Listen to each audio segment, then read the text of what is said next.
TAC meeting. It's a special season of the year where we have lost some of our number to graduations of their various kids and special folks in their lives, so our table's a little more sparse than at some other meetings, but nonetheless the quality is still extremely high.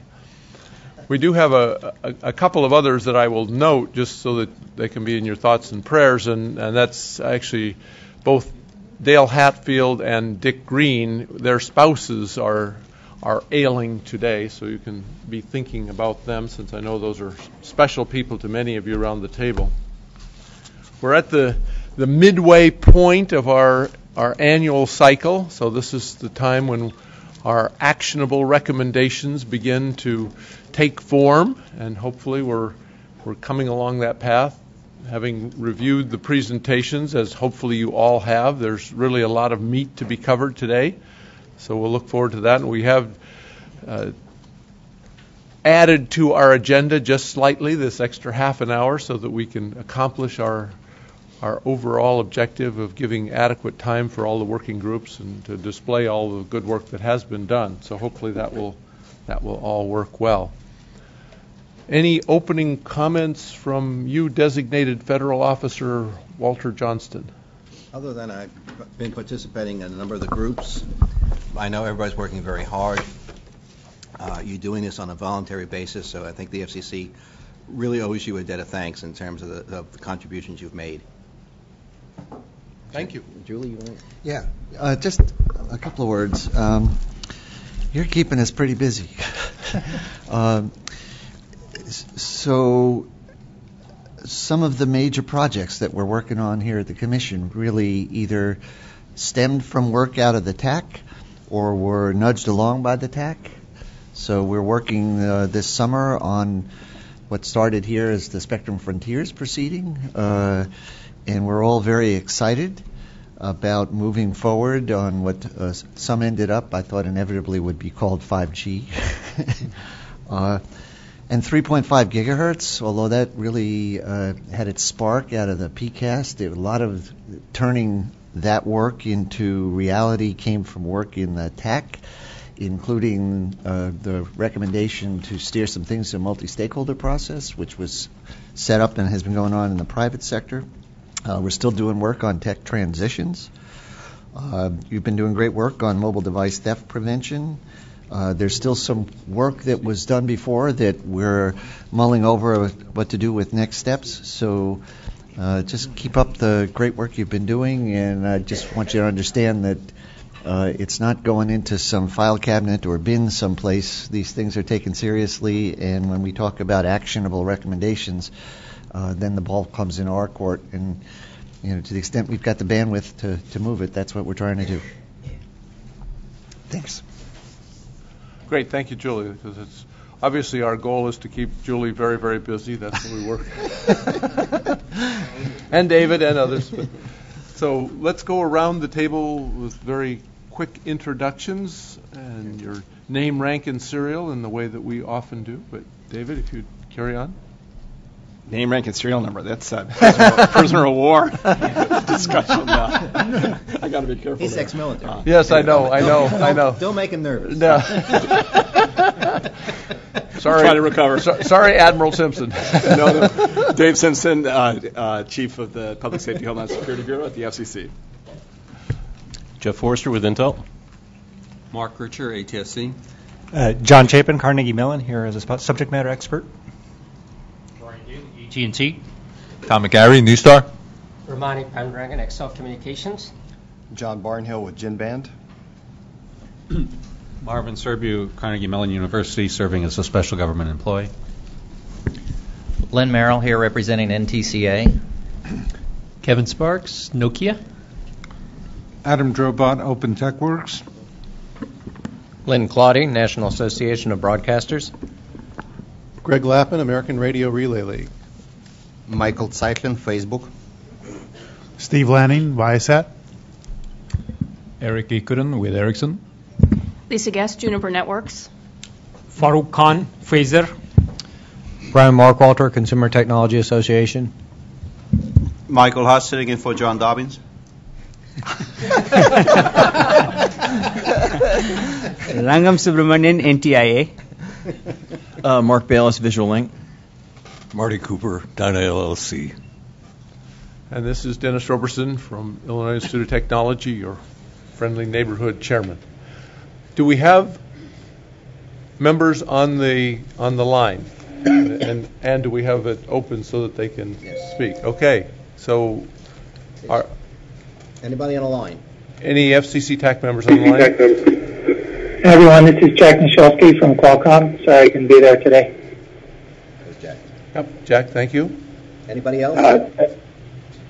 Dick Green, Liberty Global. Welcome, Dick. Thank you, Dennis. Hi, it's Mike Geller from Cisco. Good morning. Hi, this is Piotr Fries, University of Colorado in Boulder, serving as a special government employee. Hello. This is Mike Bergman from the Consumer Technology Association. Good morning. Good afternoon.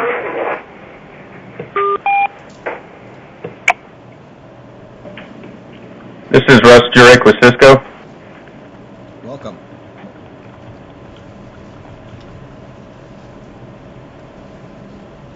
Any others? We have a lot on the phone today. This is David Tenenhouse, VMware. David? Welcome.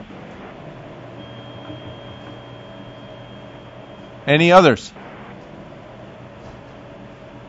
Given the large group on the phone, we will have to ensure that we give a pause and afford an opportunity for those on the link to display their virtual tent cards and their need for comments or questions. So I'll have Walter make sure that I give adequate time for our distinguished team members on the phone service. With that, let's put up the slides, please. Let's jump in, and we will begin using the new format where we have different times, short and long sessions, and we've even gotten into greater granularity as Walt has talked to the different groups and their requests for time and tried to modulate all of that to fit into our time envelope. Could you put the slides up, please? Slides? Here we go. Okay, very good. This is the agenda slide, which hopefully you have seen based on it being sent out. We won't really talk our way through that. The agenda wasn't sent out. It wasn't sent out? No, it was only completed this morning. Oh. The unnamed chairperson has some comments. Okay.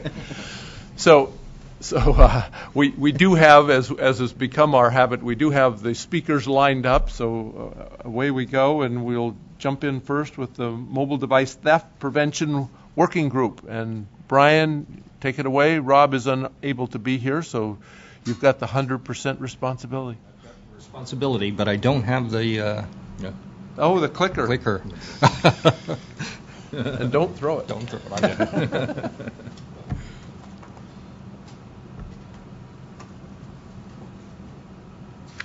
You have the responsibility without the authority to implement it. I've never seen that happen before.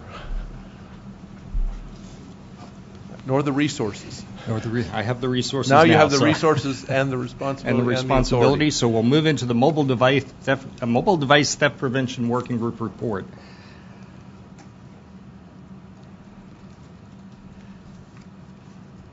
Got it back.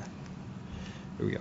So, looking again, just reviewing our charter for this year, we want to continue to extend the work that we've done for the past 2 years on ways to mitigate mobile device theft.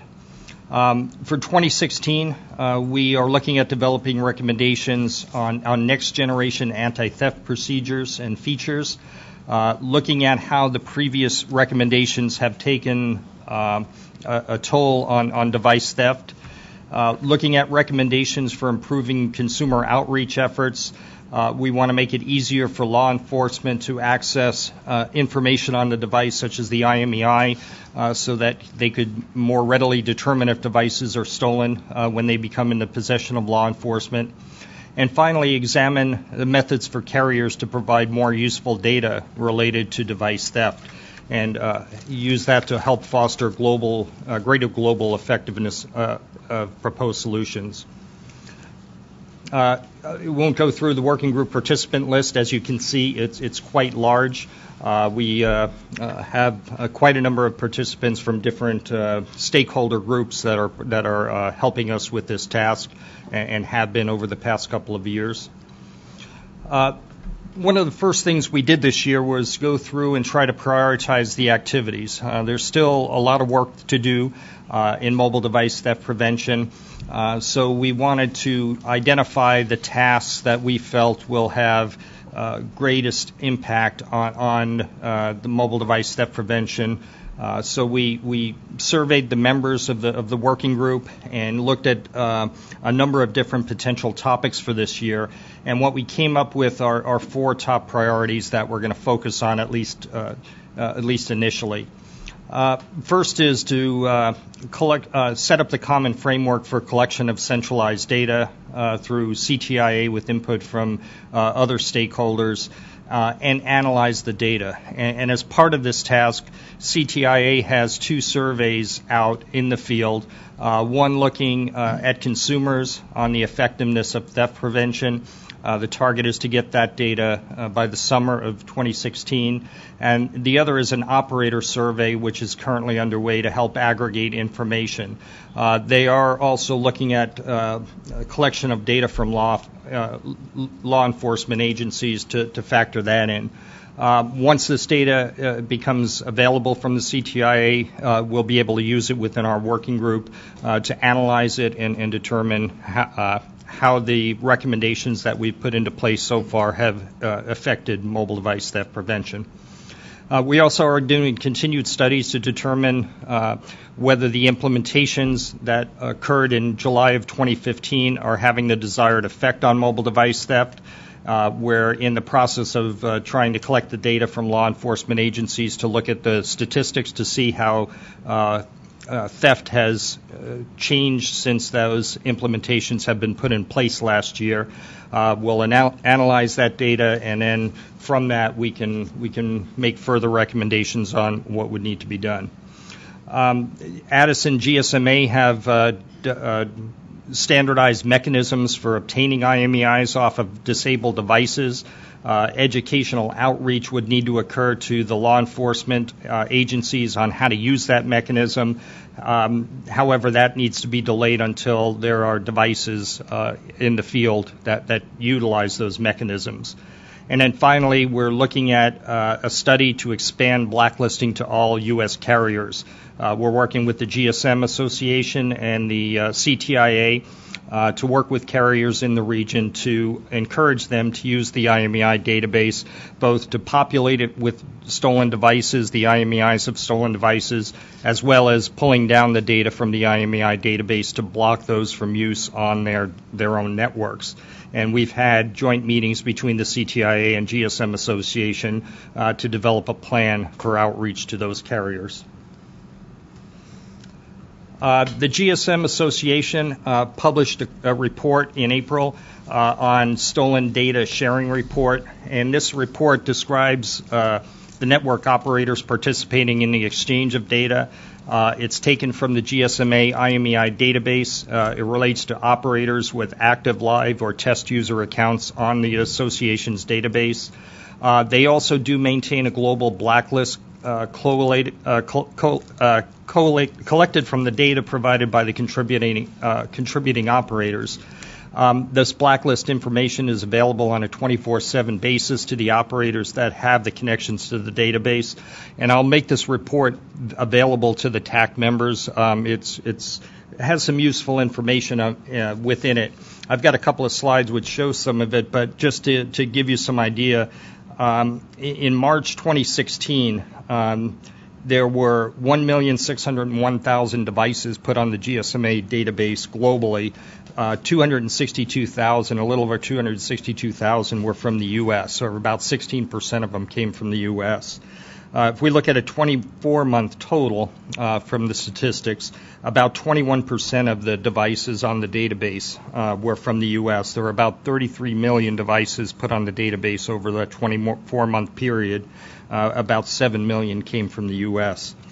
And if we look over the past 3 months, January of 2016, there were about 257,000 devices from the U.S. February 2016, about 260,000. March 2016, 262,000. So it's running right between the 255,000, 260,000 range per month on the number of devices that are placed on the database from U.S. operators. This chart shows that operators that are currently participating in the database, the good news story here is if you look, on the left-hand side in the Americas, we see that there is at least one network operator in most of the countries in the Americas that are currently participating in the database. The bad news story is if you look on the right-hand side of this chart, the gray shaded area, that's where no network operators are participating in the country. So there's a lot of lack of participation in Asia, Africa, regions of the world where we tend to see a lot of mobile device handsets. It's speculated that they end up going to those areas. This next slide shows an overview of lost and stolen data sharing. The green-colored area that you see in the U.S. and Canada, those are where mobile network operators are sharing at least on an international basis. I guess it's a more pinkish color or salmon-colored is where operators are sharing globally, and then the purplish color is where operators are just sharing on a national basis. So this shows there is some work to do on getting more global sharing of the data that appears on the database. And currently, what we see is that several of the operators in the U.S. are sharing globally. All of the operators are at least participating at the North American level, sharing with all the North American operators. What's the distinction between global and international? International means they're outside, the sharing with at least one other country outside of their own home country, where globally is they're taking the data from every country that participates in the database. Yeah. So like U.S. and Canada share, so that's international. International by that definition, right? Yeah. Some of the other industry initiatives since the March report, the CTIA has been ongoing development of the device information portal, which came about through the recommendations last year. They're currently doing their vendor evaluation, and that process is ongoing. The CTIA is confident that the Phase 1 deadline, which is to have the portal up and running by the end of the year 2016, will be met. There's also work underway for a best practices and implementation guidelines for device blacklisting, and this is to come up with consistent methods for putting devices on a blacklist, blocking devices that are on the blacklist, and data sharing. This best practices has been complete and distributed within the GSM Association North American Regional Interest Group. It's in a review cycle, and the plan is to have that document complete by the end of 2016, and then it'll be available for implementation by operators. There are also proposals for alternative blacklist data exchange mechanisms that have been presented, and this is meant to remove barriers to operators that aren't currently using the GSMA database and exchanging data with the database. And it's hoped that this will offer incremental benefits to operators in using the blacklist exchange and get more operators to participate. There was also a proposed project that's going to be undertaking to look at lost and stolen device trafficking patterns. As noted, the industry doesn't have good information on where lost or stolen devices are appearing on networks and whether there are any specific trafficking patterns that can be detected. The GSM Association recognizes that there's an opportunity to address this and get information to see what levels of lost or stolen devices are being blocked on networks by looking at blocking logs from carrier blocking solutions, and also look at levels of lost or stolen devices that are appearing on networks not implementing blocking solutions by looking at the IMEIs on such networks and comparing them to the blacklist. The GSM Association has called for volunteers to participate in gathering this information. They want to determine, what we can learn. Can we establish how many stolen devices stay in country versus leave? Can we, glean some information on where devices migrate? Do they go to non-blocking networks, and to what degree do they go to those networks? And when stolen devices are presented to a network, which networks do they come from? That information can be useful both to carriers and to this activity within the FCC TAC. It does require part of participating carriers in gathering the data. Some of that data is sensitive. The GSM Association understands that and is going to treat the data as confidential. So the next steps, we want to continue to leverage the work out of the previous TAC working groups and the recommendations. We want to review those recommendations from 2014 and 2015. We want to identify the impacts they've had and also gaps in completing the actions that we recommended. So in September, we will provide draft recommendations and report on those impacts leading up to our final report in December of this year. So that concludes the report from the MDTP. Great. A lot of good work there and really getting at some of the difficult problems. One of the ones that Brian knows has been bothering me since we started this is our lack of knowledge of where the devices go. Without that knowledge, it's really difficult to attack the root problem. But we're beginning to get at it, and that's great. And I think the survey that you're talking about is also, or the review of after action, if you will, with the things that have been taken is a really great step too. So great work. We'll look forward to the reports in September. Thank you. Any questions from any TAC members? Okay, great. Yeah, I have a question. On the GSMA database on the stolen phones, are you thinking about extending that to beyond just carriers, but to people who buy phones on the secondary market just for the parts and components? Like we see this in all the kiosks in the malls. I know, for instance, like my daughter's phone, it was stolen. And it instantaneously, they found that like 10 others got stolen from school, and they caught the kid that actually did it. And he just went to the mall and put it in the machine and got his $10 per phone that he turned in. Mm-hmm. And so those components, and I imagine that's a large amount of the phones that are stolen, are being used for parts. Just as the automobile industry, as they started doing VIN numbers on cars and making it hard for people to steal cars, they started taking them apart in shops and selling off the components. That's basically what I think is the majority of the theft is happening in the phones now. Is there any thought of sharing that GSMA database or any type of requirements for these kiosks and things that are buying phones that it has a check against those databases? Mm-hmm. Yeah, that's exactly what the portal is addressing. So there's really three key stakeholders that will use that portal. There's consumers, if they're going to buy a phone off of eBay or out of the newspaper. There's law enforcement. If they come in possession of devices, they can look up to see if they're stolen or not. And then the third is for commercial entities, such as the kiosks, that can use that information to determine if a device that's being presented for sale has been stolen or not. So once the portal's up and running, that will be a mechanism that will be available to all the stakeholders. Okay. Will there be any requirements for people buying phones at like kiosks and stuff, these groups that are buying it? Because then they get completely just taken apart and the screens are sold, the other parts. There's no serial numbers in any of the parts. So after they take the phone apart, it's basically untraceable. They're just selling the components.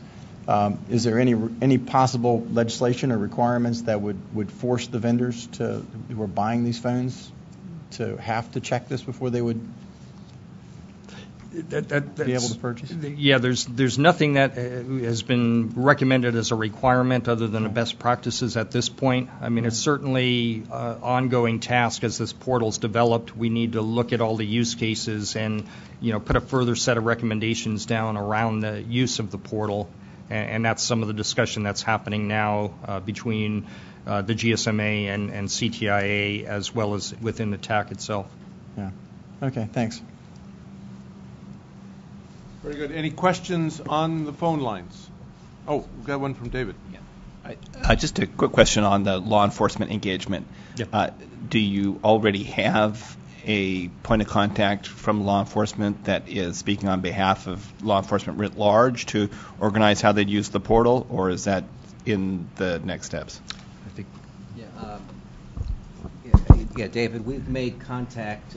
First of all, you know better than anybody, there's 18,000 public safety organizations. What we're starting to do is focus on the major city chiefs. Since this is a triage situation, the major cities are probably the principal source of the thefts. So we've made some inroads into the major city chiefs organizations. We've made some contacts working with the Department of Justice, and we're in the process of expanding that. The goal would be to make regular interactions with the major city chiefs organization to get their feedback and also to exchange information in terms of the direction we're going. I just encourage you to involve the FBI. Many of you know that in LNPA, the FBI leads the interface to our database for number portability, so that the chiefs for the various jurisdictions can efficiently engage with that portal essentially for their warrants. It may be that the FBI could also help simplify the interaction with the chiefs, so you're not having to deal with 18,000. Right. Yeah, that's good points. Thank you. And they can potentially bring resources. They've got budget, not committing their budget, but if there's such a useful single interface that would benefit all of the chiefs, then the FBI would be a logical law enforcement entity to do that. Thank you. Julie? Yeah, thanks. Brian, I'm just going back to the two bullets on page 4 about the Nielsen survey of consumers and the operator survey, and it talks about the summer. Right. And so our next meeting is September 20th. Are we going to have anything by then to report on what they've found? Yeah, the intent is that we should have in another month or so preliminary feedback from those, and we'll analyze it during the summer, and hopefully by the September meeting we'll have. Because I think the important thing here is trying to get a handle on, is this having an impact? Yeah, exactly. Just one other quick request, Brian. Yeah. I think it would be useful to the Commission if I know there's been a lot of work done in terms of IMEI hardening and future plans and also issues associated with that. I think it would be great if we could maybe have somebody come in from the relevant organizations and try to explain what the full range of issues are and what the evolutionary trajectory is that you're following down that direction. I'd be happy to help set that up on our end. Okay, I'll do that. All right, very good. Let's move. Oh, yes. Anyone on the phone with any questions or comments? Okay, hearing none, I will make up for one failure, which I was a little bit taken aback that we had so many on the phone, which I'm very pleased with. But I failed to adequately recognize Farouk Khan, who is a new member of our group. Now, you may recognize him as an old member of our group, but as he switched companies, we have a procedure that say that you leave and then you come back. So he has now come back. So Farouk, welcome back. I like TAC. I like 5G millimeter wave. So I'm here. And we like you being here as well. Yeah. So good.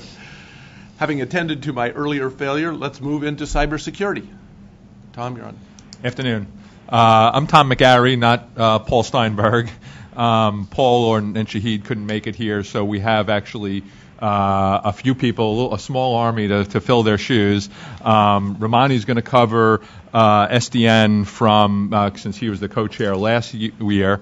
I will cover 5G. I'm the co-chair of that, and I'm going to cover cybersecurity, the software-defined radio as well. But we do have online Mike Bergman, the co-chair of the SDR group, and we have Ken Countway and Mike Geller, the leads of the SDN NFV group. So if there are any questions, we can go to the phone that we can't answer. So those are the three groups, as I mentioned: 5G, SDN, and SDR. SDR is a brand new group. In fact, they had their first meeting on Friday, so there'll be somewhat of a abbreviated readout of that. And the first group we'll cover is 5G security. Here are the members. And here is the scope and deliverable. This is no different from the last meeting. We are on track to meet this. The work plan, we kind of looked at the work plan as the goal here is to give feedback to SDOs. So what we kind of laid out was who do we want to give that feedback to, what is the feedback that we want to give them, and how do we want to get that to them. So we focused on, for the initial go-around, we focused on those involved in communications, and one thing that we learned while working with folks in the industry, doing research, getting consultation from experts in the field, that there are certainly security issues that will pop up with 5G, and the feedback should be timely. So as the who we decided to go to is the 3GPP. 3GPP is instrumental in 5G. Many TAC members work directly with 3GPP, so that was a good candidate.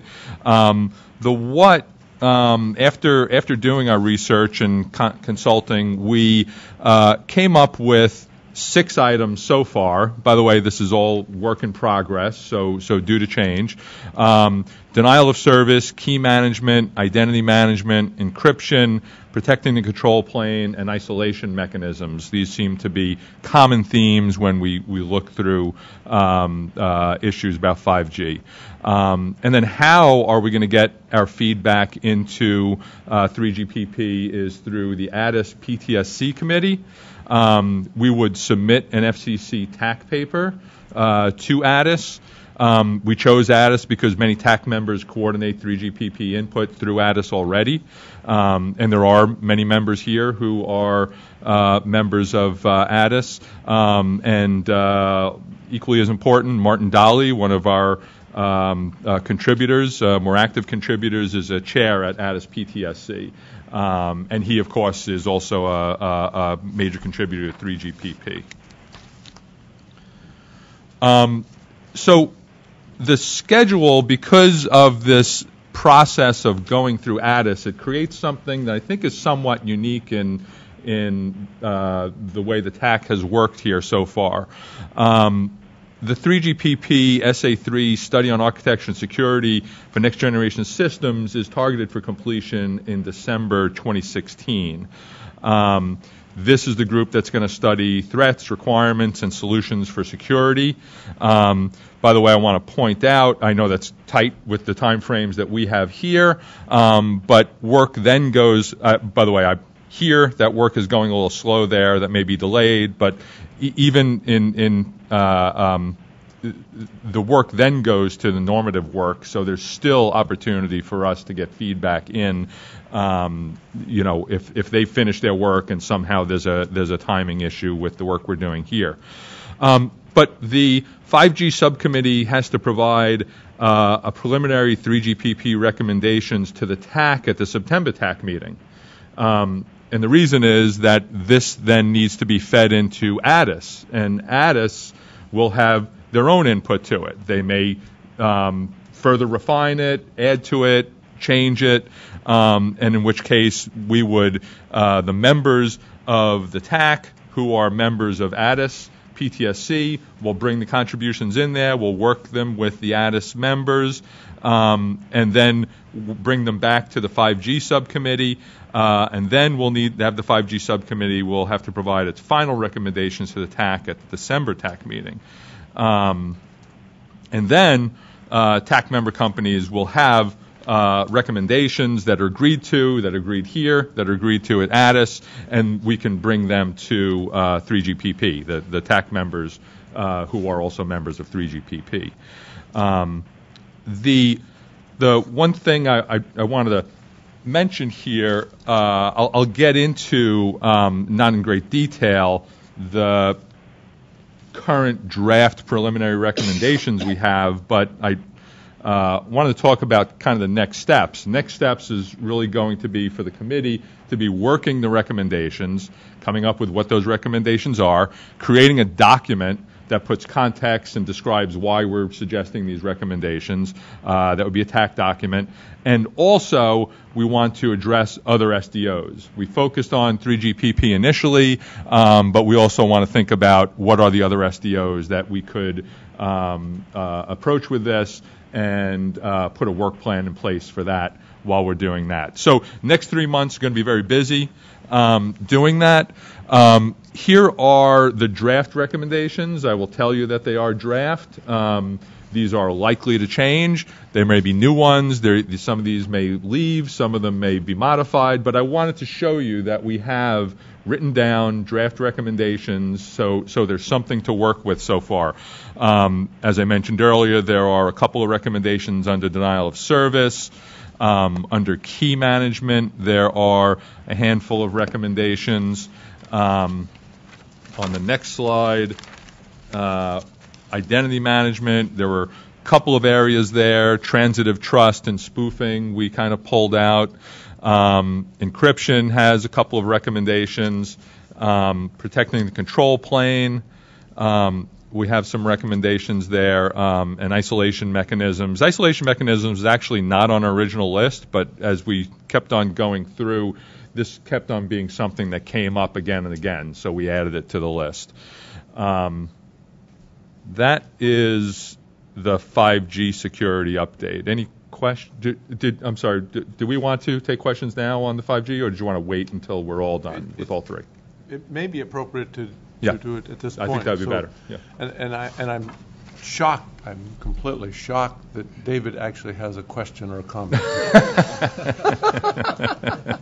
I am too. No, first let me applaud the group on some really good quality work in highlighting some very important areas to 5G. A couple of things that would be really useful for the FCC now, as you did your survey of the different SDOs involved, it would be useful for us to get a Rosetta Stone for what aspects of security the various SDOs are working on. It's not clear that it certainly isn't all being done in 3GPP, and as we evaluate certainly proposals in the upper band, but as we evaluate transition to 5G in general, being able to do that in a manner that quickly references the right SDO for an appropriate area of security would be useful, and to also do early issue spotting should there be an underlap in, hey, there's not an SDO covering that. Okay. That flows into the second piece, which is the principles. I think you definitely identified many of the more important high-level principles that need to be addressed in security, and I'm wondering if it might be useful, given the fast timeline in 5G, and we want to be an accelerant to the deployment of 5G, right? Not have security be a bump or to retard the deployment of 5G, but to early look at security, be an accelerant. would it be useful to have a two-touch communication with 3GPP through Addis and maybe get the list of high-level principles over to 3GPP soonest, just in case there's an underlap there, to be followed with a more deliberate fleshing out of the issues under each of the principles. In the principles themselves, I note under key management and appreciate the fact that you've bring in asymmetric keys. It will be hugely important as we deal with the wide variety of devices in IoT. But I'm curious in that I didn't see a role for symmetric keys. Do you see that there will be a role for symmetric keys for the more critical nodes that maybe don't have the same latency or performance burdens associated where you'd want to use an asymmetric key, but where you'd want that higher level of protection afforded by a symmetric key? Yeah, I think the group just assumed that because that's part of 4G that would be something that would carry over to 3G. So okay. I'm sorry, 5G. So I don't think there was really. I think that was just an assumption. It was so much an assumption. I don't think we even talked about it. So the new piece is the addition of asymmetric keys and having those asymmetric keys be flexible and that that's right. a wide range of those depending on the performance and risk needs. Yep. The second question I had on your enrollment process, you talked about bootstrapping and allowing entities other than the carriers to provision enrollment certificates to devices. And I know you thought about that in terms of third-party vendors that might be selling. And the example I keep going to is strain gauges, right? So the strain gauge vendor would be able to affiliate the devices that they sell to be connected to 5G.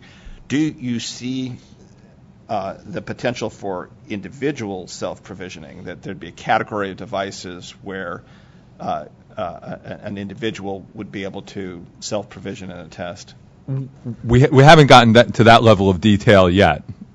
And I think there's actually still, from what we hear in the industry, even discussion of, is there a bootstrapping process for what they call 3GPP devices versus non-3GPP devices? And I think what looks like, there's apparently a big discussion going on as to creating kind of a ghetto of these are over here and then these are different, right? 3GPP versus non-3GPP. So that was a lively discussion we had at the last meeting. So I think there's a lot. Again, these were just created very recently. They've been gone through once or twice. There's still a lot more work to be done on it. Great. On network slicing, is that the same as risk segmentation? I just note I'm really pleased to see some of the work AT&T is doing on microsegmentation, and I know Cisco is working on actually having the app developers be able to define in the software-defined network how an app would interface with the network and be able to segment both on performance and security concerns at the app level. Is that covered by the network slicing piece? It would be, yes. Again, I don't think we got to that level of detail just yet. Okay, great. Yes. That's it. I just applaud you guys on really highlighting so many important issues and would encourage the transparency that would be not only useful to the ecosystem, but also help us accelerate the deployment by being able to have the right meaningful discussions, because we understand the framework around which security is being baked into new deployments. Right, great. Thank you. Hey, John Chapin. Yes, John Chapin. Obviously, the technological trends are clearly towards increasingly tunable devices, especially world phones that have to deal with the fragmentation of the spectrum. And so there's a concern, I would say, about whether a software attack on the device could lead to retuning it to transmit in a band which is not approved to operate in, say, in this country. Mm-hmm. The movie plot thread is that the first sign of the next 9/11 attack is when 10,000 cell phones all retune into the public safety bands and start jamming. So the question is whether your group has been considering protection in the devices, to make sure that they can't be used as jammers or operated in a way that's not approved in the country where they're supposed to be operated. So I think we'd come across that under the denial of service section. Again, I don't want to be a broken record, but we haven't gotten to that level of detail yet. Thank you. I'd offer that I think some of that work is also going on in your software-defined radio group. I think if I understand this right, from a Navy term, we have our rudders in the back of the ship. We always had limit switches, right? But beyond the limit switch, we had physical stops. That we never wanted the rudder to go beyond the physical stop, so you had a crushable block there.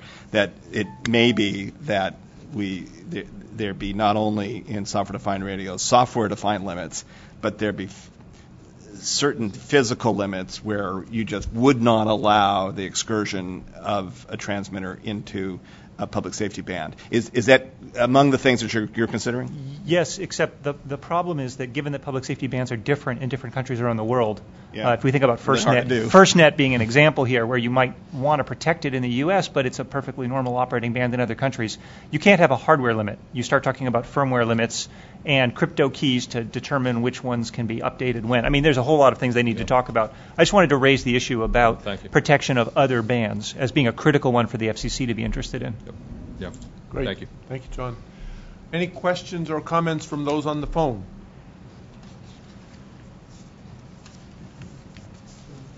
Oh. Okay. Well, first of all, anyone on the phone? Oh, yes. We're here. Yep. We're here. No. We're here. Yeah, with Jeff. Questions. Jeff Mendenhall, Gate Stairs here. Yeah, Dennis, I had one question. This is probably a bit of a naive question, but is there a mechanism that we as a committee can contribute directly to 3GPP? So, as I understand it, there's a mechanism where the FCC can contribute directly to 3GPP, but that was not what we decided as a group to do. I think many people on the committee were comfortable with the way things are done today, which is through Addis. Right, I don't have an objection to that. It's just that this is a pretty accelerated schedule, and I'm sure 3GPP wants to get as much input as they can before the end of the year. So I don't have any objection. I was just curious as why we didn't do it directly, and I guess that was a result of a committee discussion. It was, and I'll say as co-chair, I kind of like the accelerated forcing us to come up with recommendations very early in the year rather than for the last meeting. Right. Yeah, but the problem is that it can be modified. You really don't know. I mean, as a committee, we really don't know what we're contributing because it can be changed, right? Yeah. Well, again, I don't have an objection to it if the committee is comfortable with that. It just, just wanted to raise the question. Let me offer that. I think it's actually good that you're using Addis to amplify your voice in 3GPP. I would hope that's part of the rationale for that.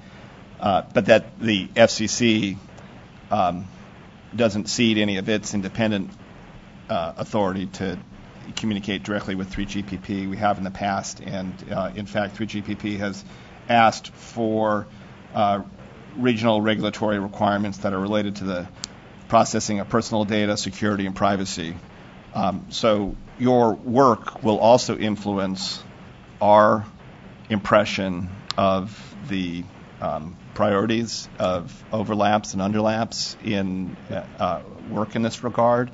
And should we decide to input to 3GPP in this area, that you'll have potentially a second avenue to influence 3GPP through us. That's great.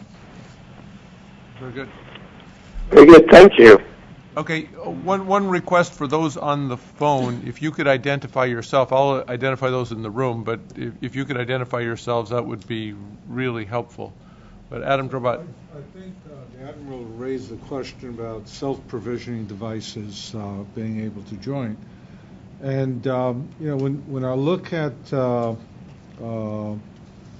5G world, one of the dominant use cases is anticipation of IoT.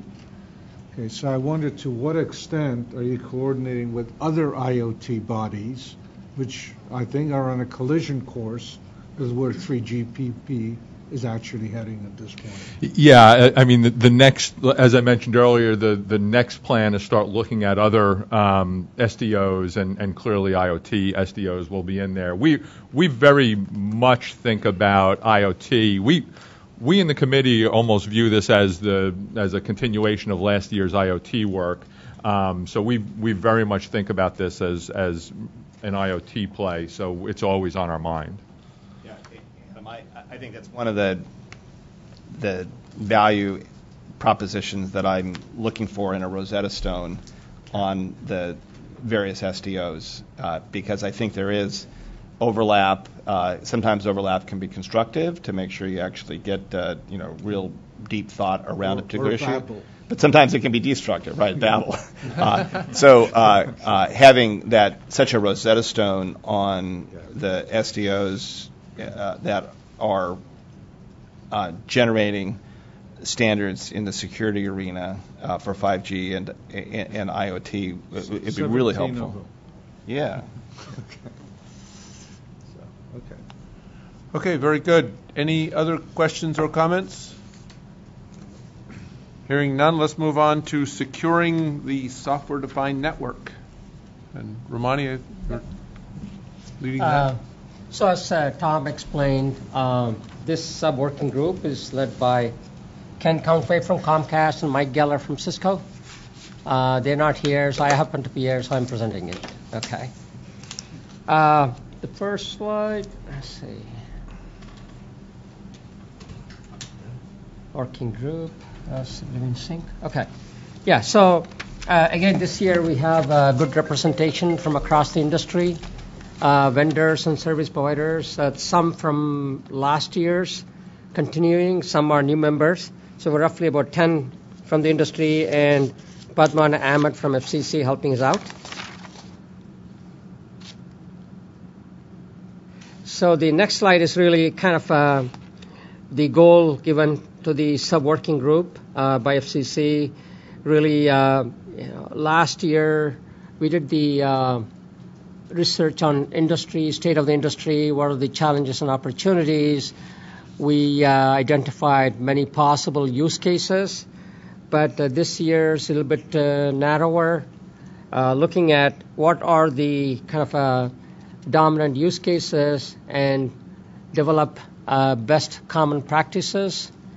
And then also the ecosystem, how do we manage, promote, maintain these BCPs, and also assess the effectiveness of these BCPs. So that's kind of the overall goals and questions were given to the sub-working group. So the proposed method by which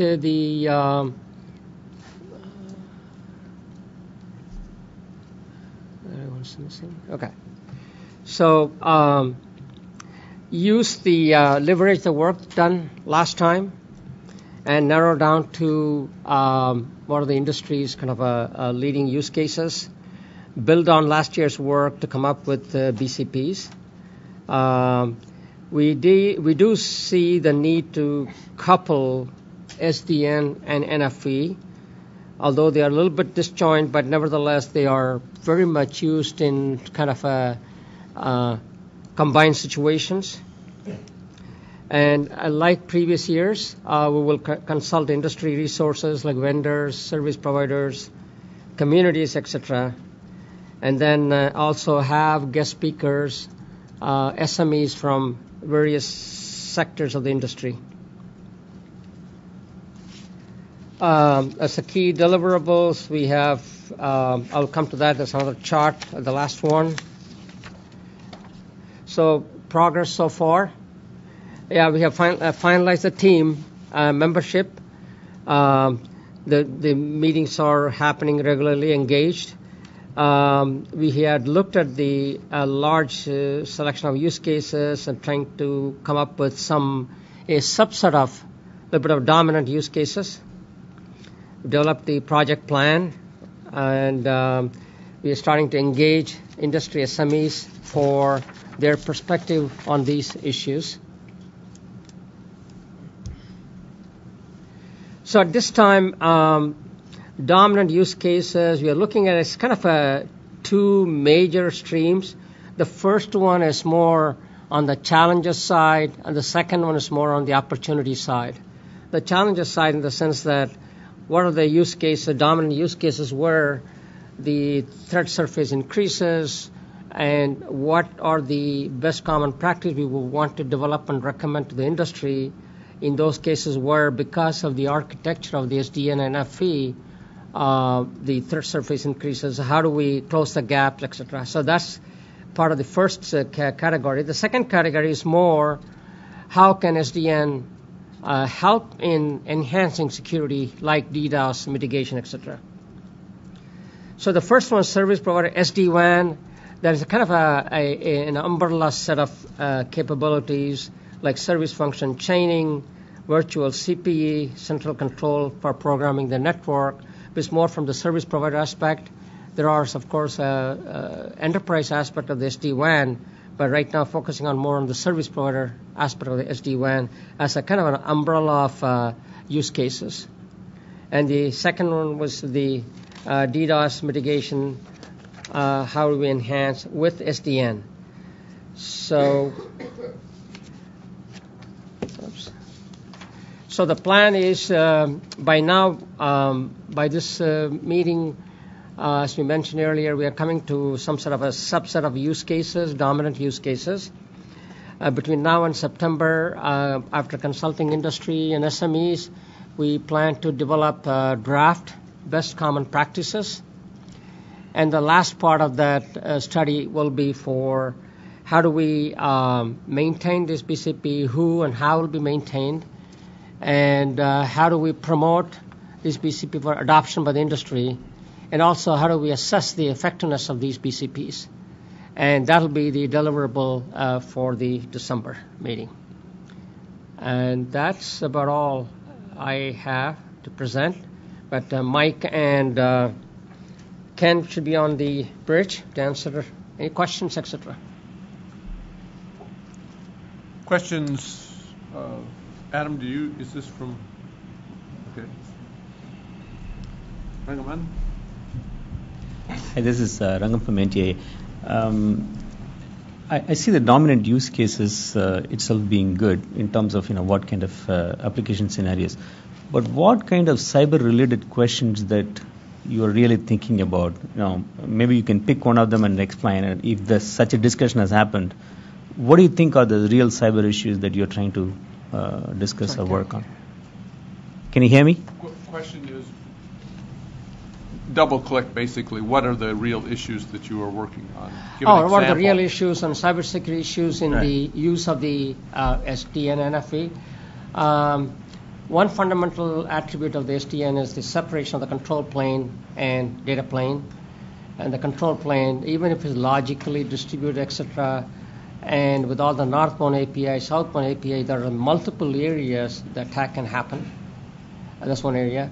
NFV is really, instead of using appliances, these functions are going to be run as software, and with user control of the multiple, with the evolving ecosystem models, like one carrier may be providing basic NFV services, but some other carrier may be able to offer service to their customers without having these capabilities in their network. So the multiple domains will be involved, and the whole area of software vulnerabilities. These are certainly increased threat surfaces, but also on the flip side is, there are some opportunities to enhance security using these SDN and NFV. Now, okay. David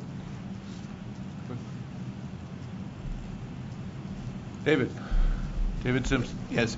So picking up on that, I think it's very important in that as you go forward, and maybe you've done this, but while the dominant use cases will certainly drive getting into good granularity around what can be done to address a particular issue, I think it would be useful to pull a play out of some of the 5G groups' work, which is to also identify key principles. You would approach security of SDN and NFV very differently if your only goal was to avoid a malicious actor getting in. But I think you want to, and I'll just pull from the NIST Cybersecurity Risk Management Framework, you want to limit their ability to get in, but you want to be able to detect if they are in. You want to be able to respond, and you want to be able to recover. You want to use isolation mechanisms to limit the extent of damage, and then you want to potentially take advantage of the diversity of multiple providers in this space to play into organizations' useful diversity so that an attack on one wouldn't bring an organization down. And that works if you have a focus on ensuring that there's logical and physical separation between providers, that they're not so interdependent that an attack on one propagates over to another. So I think it would be just useful to, at this stage, to guide your work to put down what are the key principles by which you'll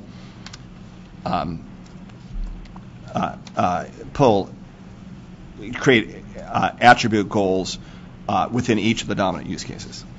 Okay. Yeah, that's a good guidance for us. That's one of the reasons we are also not looking at large number of use cases, because it's better to do this granular detail on a subset of dominant use cases. That's the approach we are taking. Yeah, no, I think that's great. I did have one question on the dominant use cases. You've identified the importance of the centralized control.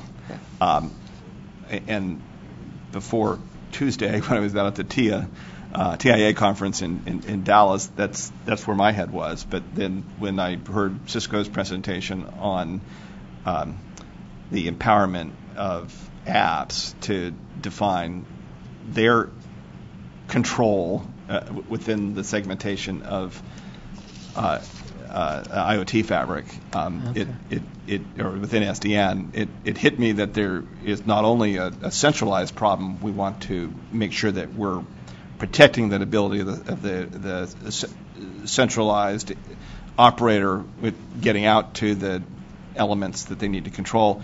But then there's probably also a risk factor associated with decentralized control instructions,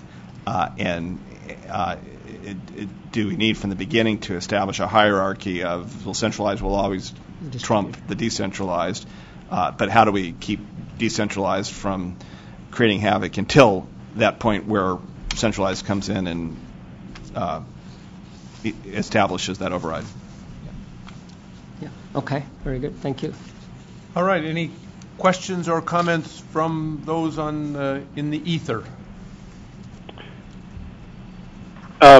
Yes, this is David Tenenhouse, and I just wanted to reinforce one of Ramani's points, which is the second of the use cases, which is using SDN to mitigate DDoS attacks, is really a sort of specific example of a broader class, which is using SDN in order to better secure the network.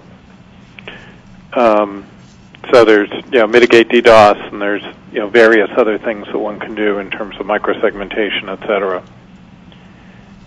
So I just wanted to I think Ramani sort of hinted at this earlier in his presentation, but wanted to kind of reinforce that use case might be a bit broader. Yeah, David, I think that's personally very important because, one might have the mindset going in that, we just need to take the new risk factors and make it as good as legacy was. There's an opportunity to make this much better than legacy by employing the features associated with SDN to really address resiliency, to be able to identify, detect, respond, recover. So I think that, Ramani gave a DDoS example of that, but hopefully you're looking beyond DDoS to look at other opportunities for the network to dramatically improve security. Very good. Let's move on then to the last segment of the cybersecurity group's efforts. Okay. And the final group is, as I mentioned, newly created software-defined radio group. Mike Bergman from CTIA is the leader of that. I'm sorry, the CTA. There we go. This slide basically covers how the group was created, right? The issue was exactly as you mentioned before. Freedom to override SDR software means manufacturer frequency limits may be changed. Propose a subgroup to study the security options, study possible security frequency security options for SDR, their likely effectiveness and impact. And the recommendations, how do we strike the appropriate balance between embedding frequency security mechanisms into SDR while allowing innovation and flexible addition of features. They held a meeting. Their first meeting was Friday. They've gotten SDR vendors to join, which is good news. And they're not necessarily just limiting what they're looking at to the frequency limits. They mentioned an OET document, KDB 594280, and they wanted to be consistent with that, which apparently covers other things as well. But obviously the primary focus is on the frequency limits. Any questions or comments on that? So this does begin to address John's earlier point in a significant way. Just a small comment. I don't think that's exclusively a software-defined radio issue. I think it's going to apply to all highly tunable devices, whether or not they count as SDRs. Yeah, no, that's a point well taken. Yep. Julie definitely has to get one. I mean, this is an issue we've been struggling with all along because we want to make sure that the radios stay in the lanes where they're permitted and they're consistent with the technical rules. And at the same time, we don't want to constrain all of the good things that people do with open source software and so forth. So this came up relative to interference struggles we've had at 5 gigahertz with weather radars. And we've got an open proceeding on equipment authorization, which talks more generally to some of the points we've just been touching on. And we're still trying to figure that out ourselves. We've got a record and are trying to work with the community, and I think the tax input would be appreciated as well, so that we do this in a way that does not impede the things that are beneficial and avoids the kinds of problems that you could get into if the example you used before, John, things all of a sudden cell phones can be retuned to operate in a public safety band would not be a good thing. Yep. The other comment in response to John's comment is that everything is a software-defined radio now, so I've... All right, let's move on to our next exciting topic, the next generation Internet services. John Barnhill, take it away. Okay. Thank you, Dennis. We have... just waiting on the slides to... I was looking at the schedule, actually. We're now officially... How are we doing on schedule, Walter? 5 minutes over. Okay. 2.5 hours till it plays ball.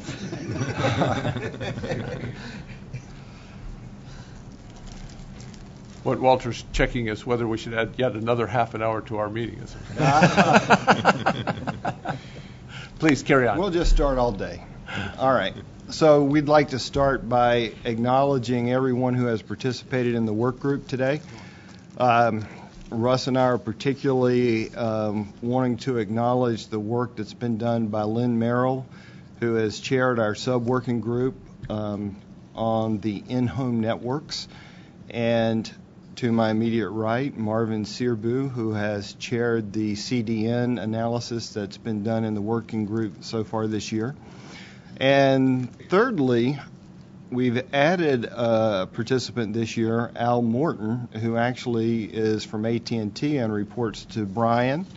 And Brian has been generous enough to make him available. He actually chairs the ITUT Working Group 12 on quality of service and quality of experience. So he's been a tremendous resource for us, and we would not have made the progress that we've made relative to that without him being here. So thank you, Brian, and Al, if you're listening somewhere in the ether, thank you very much for all you've done for us.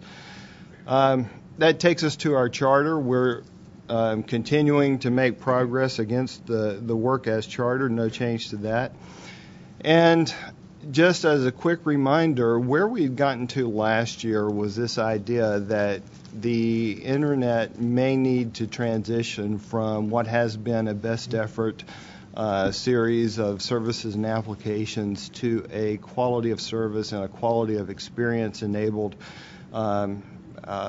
set of services over time. And for that to happen, how would that have to occur? How would you measure it? How would you set things up in order to effectively measure those types of applications? So we spent some time talking about the different measurements that are available, particularly the quality of service metrics. The quality of service metrics in the industry are a lot more mature than the quality of experience metrics. We have discussed the challenges with trying to do end-to-end quality of service, particularly as you cross over different networks where they are. And we had a third item of focus that we were asked to look at this year, this Internet improvements. We haven't had time to break into that, so today's presentation really focuses on the first two bullets. Thirdly, when we look at what we told you we were going to deliver for June, we said we would complete our analysis of the quality of service and quality of experience work that's been done in the standards bodies. And with Al's help, largely we've been able to do that. And we wanted to bring some additional color to how those different efforts all contributed to the work and how they had to be flexible enough to accommodate the different types of traffic that are primarily found on the IP networks and on the Internet today. All right, so just a quick reminder of what the definitions were of quality of service and quality of experience. The quality of service definition that you see there we discussed last year. It's an objective set of measurements used to describe the technical performance of the network. And then quality of experience is the subjective measurement of a user's perception of an application. And consequently, that's much more difficult to have a defined set of measurements. So when we look at the quality of service metrics, the work that's been done is extensive, and much of it is known inside of the service here. So if you look specifically to the left-hand panel, that's a collection of things that have been done really in the last year and a half by the Commission. Most recently, last month, they issued a public notice providing additional clarity on the metrics that would be acceptable for use to have service providers comply with the Open Internet Transparency Orders. And that ties in some ways, or can tie in, provides the option to tie in to the Measuring Broadband America metrics that are there. The third focus is more about measuring between edge providers and the bias providers. And as a condition of the AT&T DirecTV merger, AT&T is embarking on work now to identify the metrics that would be most meaningful in measuring that aspect of it. So in the top right hand, we talk about the different standards bodies that we've looked at. So we've studied and considered input from the ITU, the ITF, BTAG issued a report last year that was particularly helpful on quality of service. We've looked at Addis's work, we've looked at ETSI and the ANSI standards as well. And then thirdly,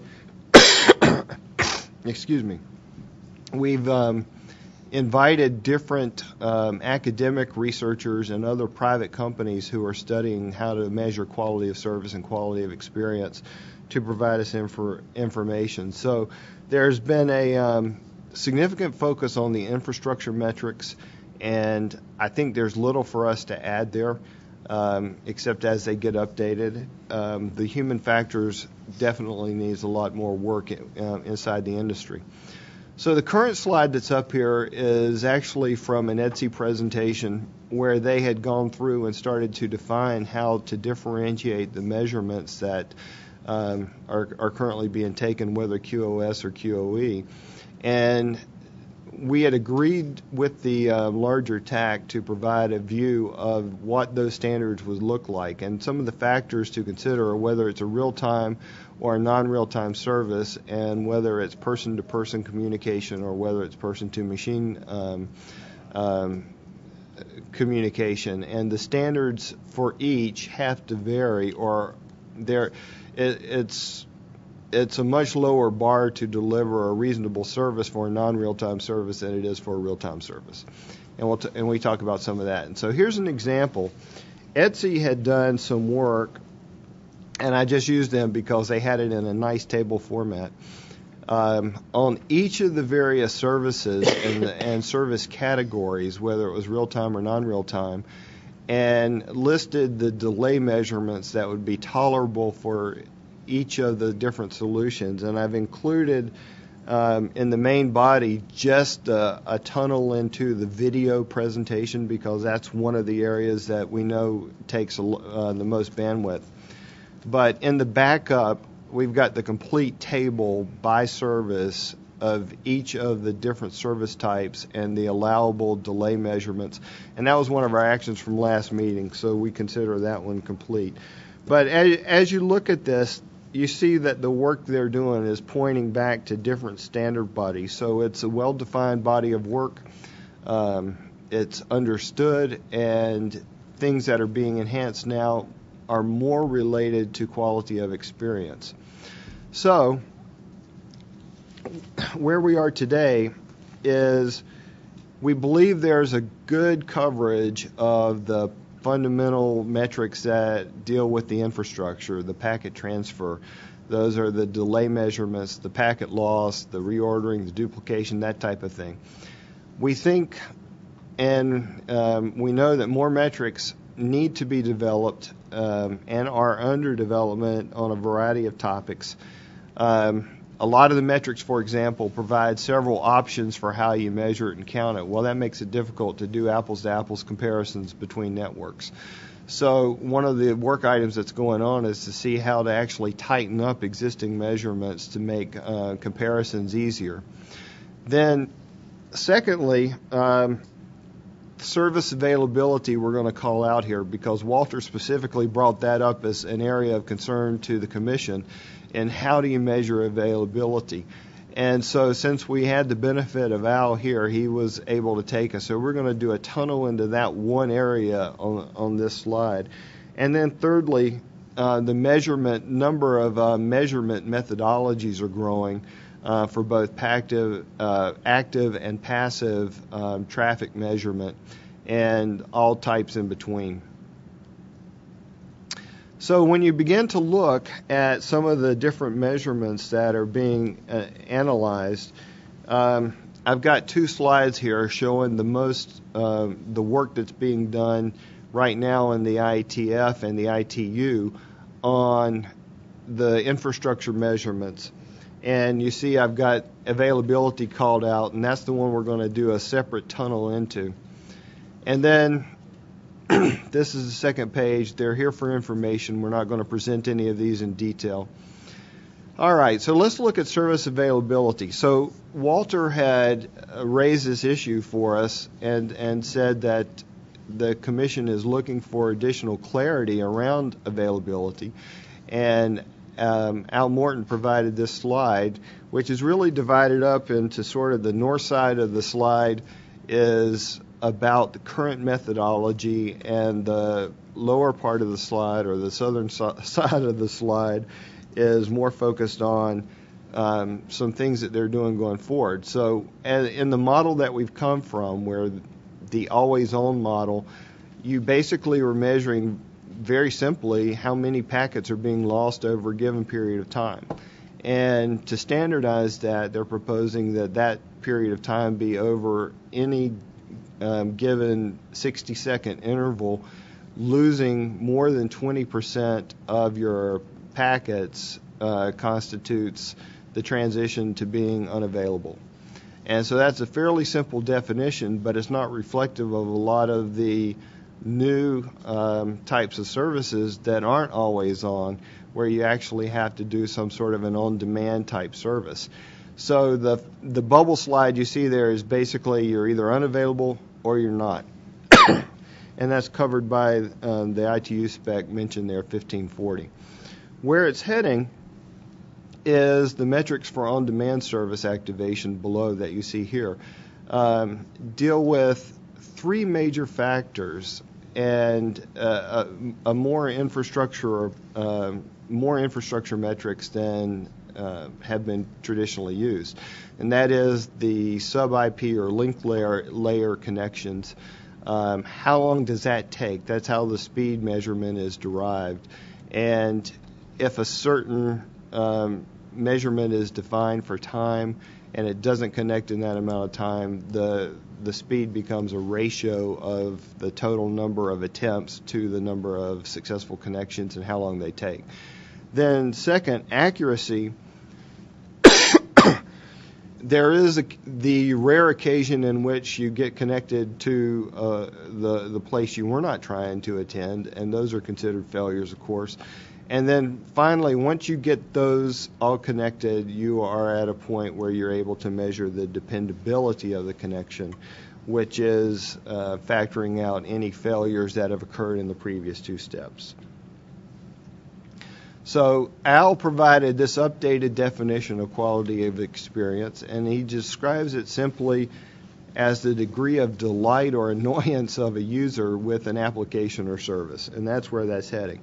Now, the key point on this slide that Al asked us to elaborate on is that the human factors here are vast and have to do with everything from how much a person is paying for their service, what expectation do they have for their service, all different types of issues. And the key point is the more things that you're able to measure, the closer you're going to be able to really assess the quality of experience that they would experience in a normal situation. So the ITU's approach to quality of experience is going to follow this decision tree, where you have on the left-hand side of the slide the quality of service factors, and on the right-hand side of the slide you're going to have the human perception factors that are there. So when you look, the quality of service factors or the infrastructure factors are fairly well understood. On the right-hand side, they include things like the emotions surrounding the service's billing and the price, individual experience of a given user. An experienced user might be able to set things up better and have a better performance level. And then additional things as they get done. So again, the assessment for quality of experience is better when more factors are included. All right. So, in the course of the 3 months that we've had since the last meeting, we've had the chance to bring in a number of outside groups to do presentations to us. First of all, I'll call out ITU Study Group 12. That was Al Morton. He actually introduced himself with a presentation on quality of service, and it was much appreciated and illuminating. We've also had presentations from the Broadband Forum, the 5G Forum. We've had the Consumer Technology Association meet with us. We've had Hulu do a presentation on how they do their quality of service measurements. We've had Conviva talk about how they have developed tools that they've built into various video clients to instrument them in such a way that those can be gathered. And then we've had a presentation by Nick Feimster and other academic researchers who have provided insight into their studies on quality of service and quality of experience. So we're going to now give you an overview of what we've learned from those various interviews this year. And we're going to introduce first Lynn Merrill, who's going to take us through the in-home networks. But one of our premises was that if the country now has on average 5.3 connected devices per household, and I checked mine before I came, and I think I had 23 different devices connected in my house. I would imagine this group is way beyond that stat. You know, how big of a component in the quality of experience chain is the user's in-home network? And we've tried to spend some time assessing that. And then when Lynn concludes, we would like to have questions and answers on his section.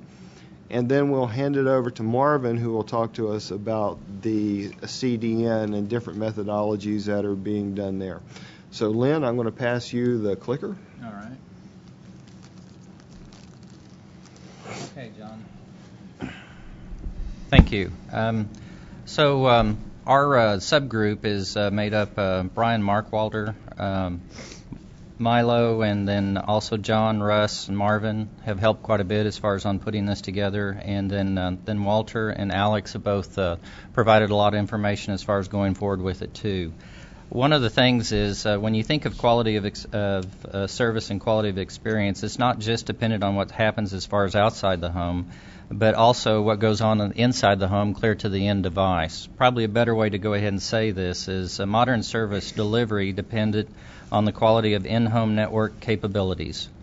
So we know that a lot of the in-home networks are all managed as far as by the consumer themselves, and in that we've looked around and they really have, in many cases, no experience as far as trying to go ahead and maintain their own network, or there's no tools out there to help them go ahead and be able to do this. There's very, very few tools. So today, as we go ahead and look at this, we've found, as far as through our group and our research, that there are few resources as far as for in-home measurements, and or as far as trying to do self-testing. As far as if you were in there trying to do your own self-testing, you could have issues as far as trying to figure out how to do that.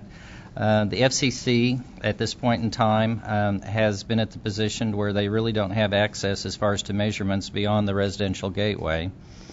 And as far as when we look at that and we see what we're looking for, measurements in the home would go ahead and help either the FCC, the service providers, or the consumers as far as to better understand as far as constraints that are on their network, and also help us all to understand what the needs are as far as to go ahead and continue to improve those networks. Now, if we look at it from just a simple level as far as different things, if you think of the unlicensed spectrum, if we had problems as far as within the house, or sometimes we do dealing with spectrum, if there wasn't enough spectrum and we had the knowledge as far as from the data, then the FCC would have the ability to go ahead and look at policy concerns as far as dealing with the unlicensed spectrum. When we think of Wi-Fi interference, as we see and we know there's some Wi-Fi interference that's out there, but as we understand it a little bit better, the consumer or the service provider could go ahead and react as far as in many ways to go ahead and help try to improve that.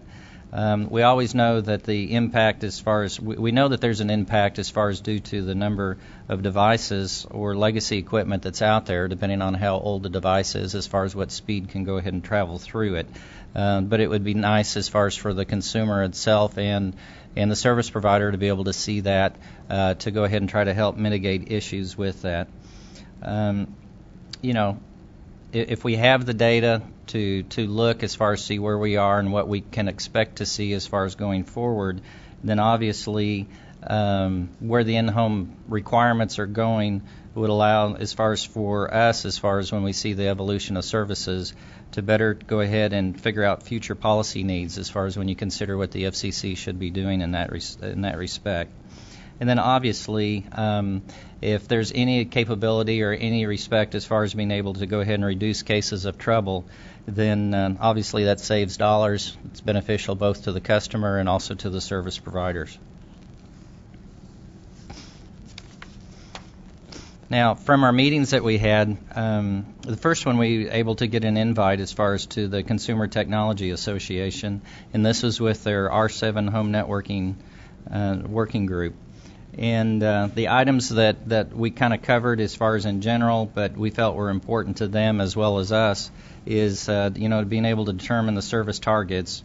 And what we're talking about is determine as far as if there's a way to go ahead and identify any items or devices in the homes that have problems, and then also what might be the workarounds as far as to go ahead and to solve those issues as far as for underperforming devices. The other thing is to do better as far as offering the service providers assistance as far as to help that network without having to do a truck roll. When we look under design constraints, obviously the Wi-Fi challenges that we have as far as adding hotspots as far as to any particular network, and then also the legacy and the number of devices as far as that in the home that affect the quality of the service. The last item, which is what we always consider the most important as far as for the consumer satisfaction, as far as improving or enhancing the services as far as to that customer, and then also for us as far as for anyone and all of us to be able to safeguard the data that the customer has as far as within the home if you are inside the network as far as working on that.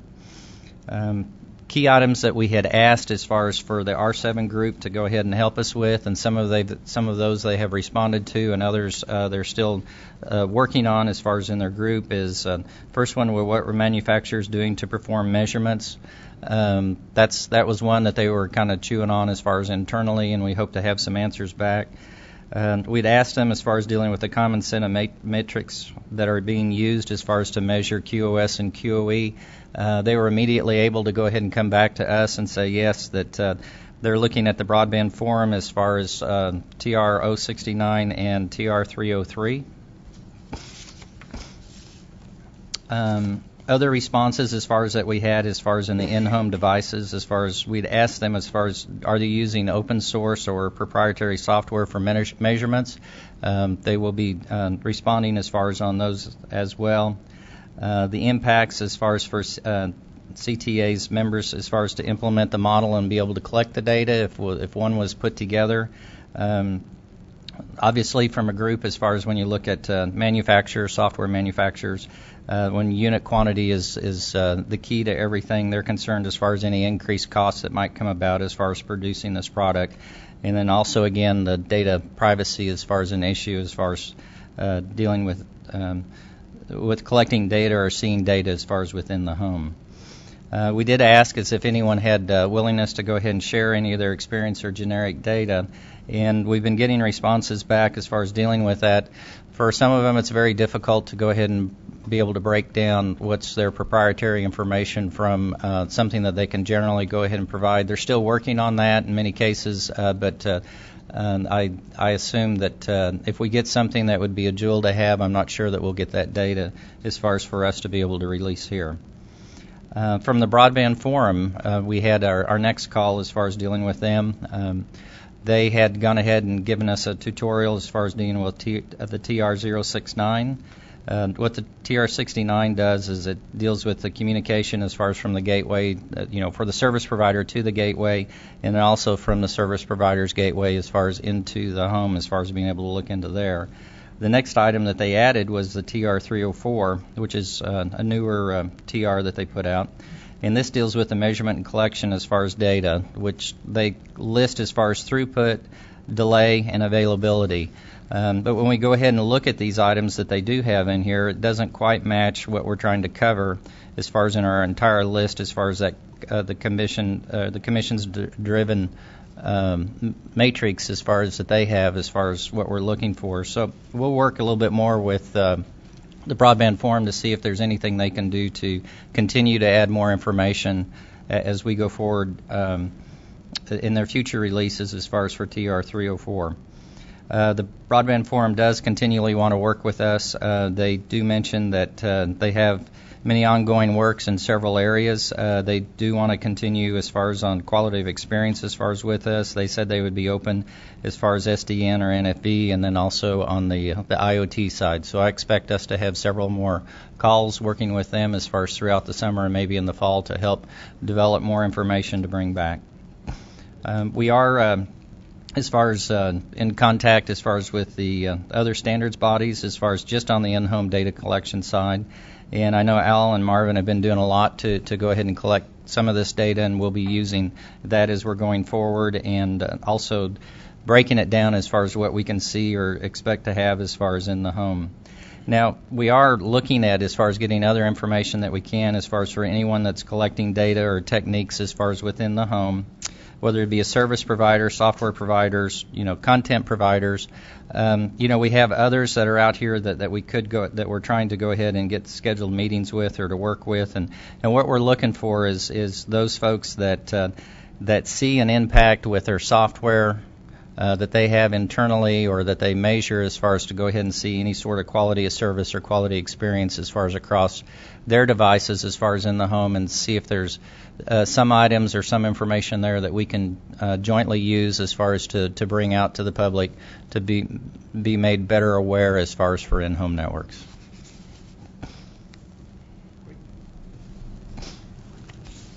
Okay, questions for Lynn?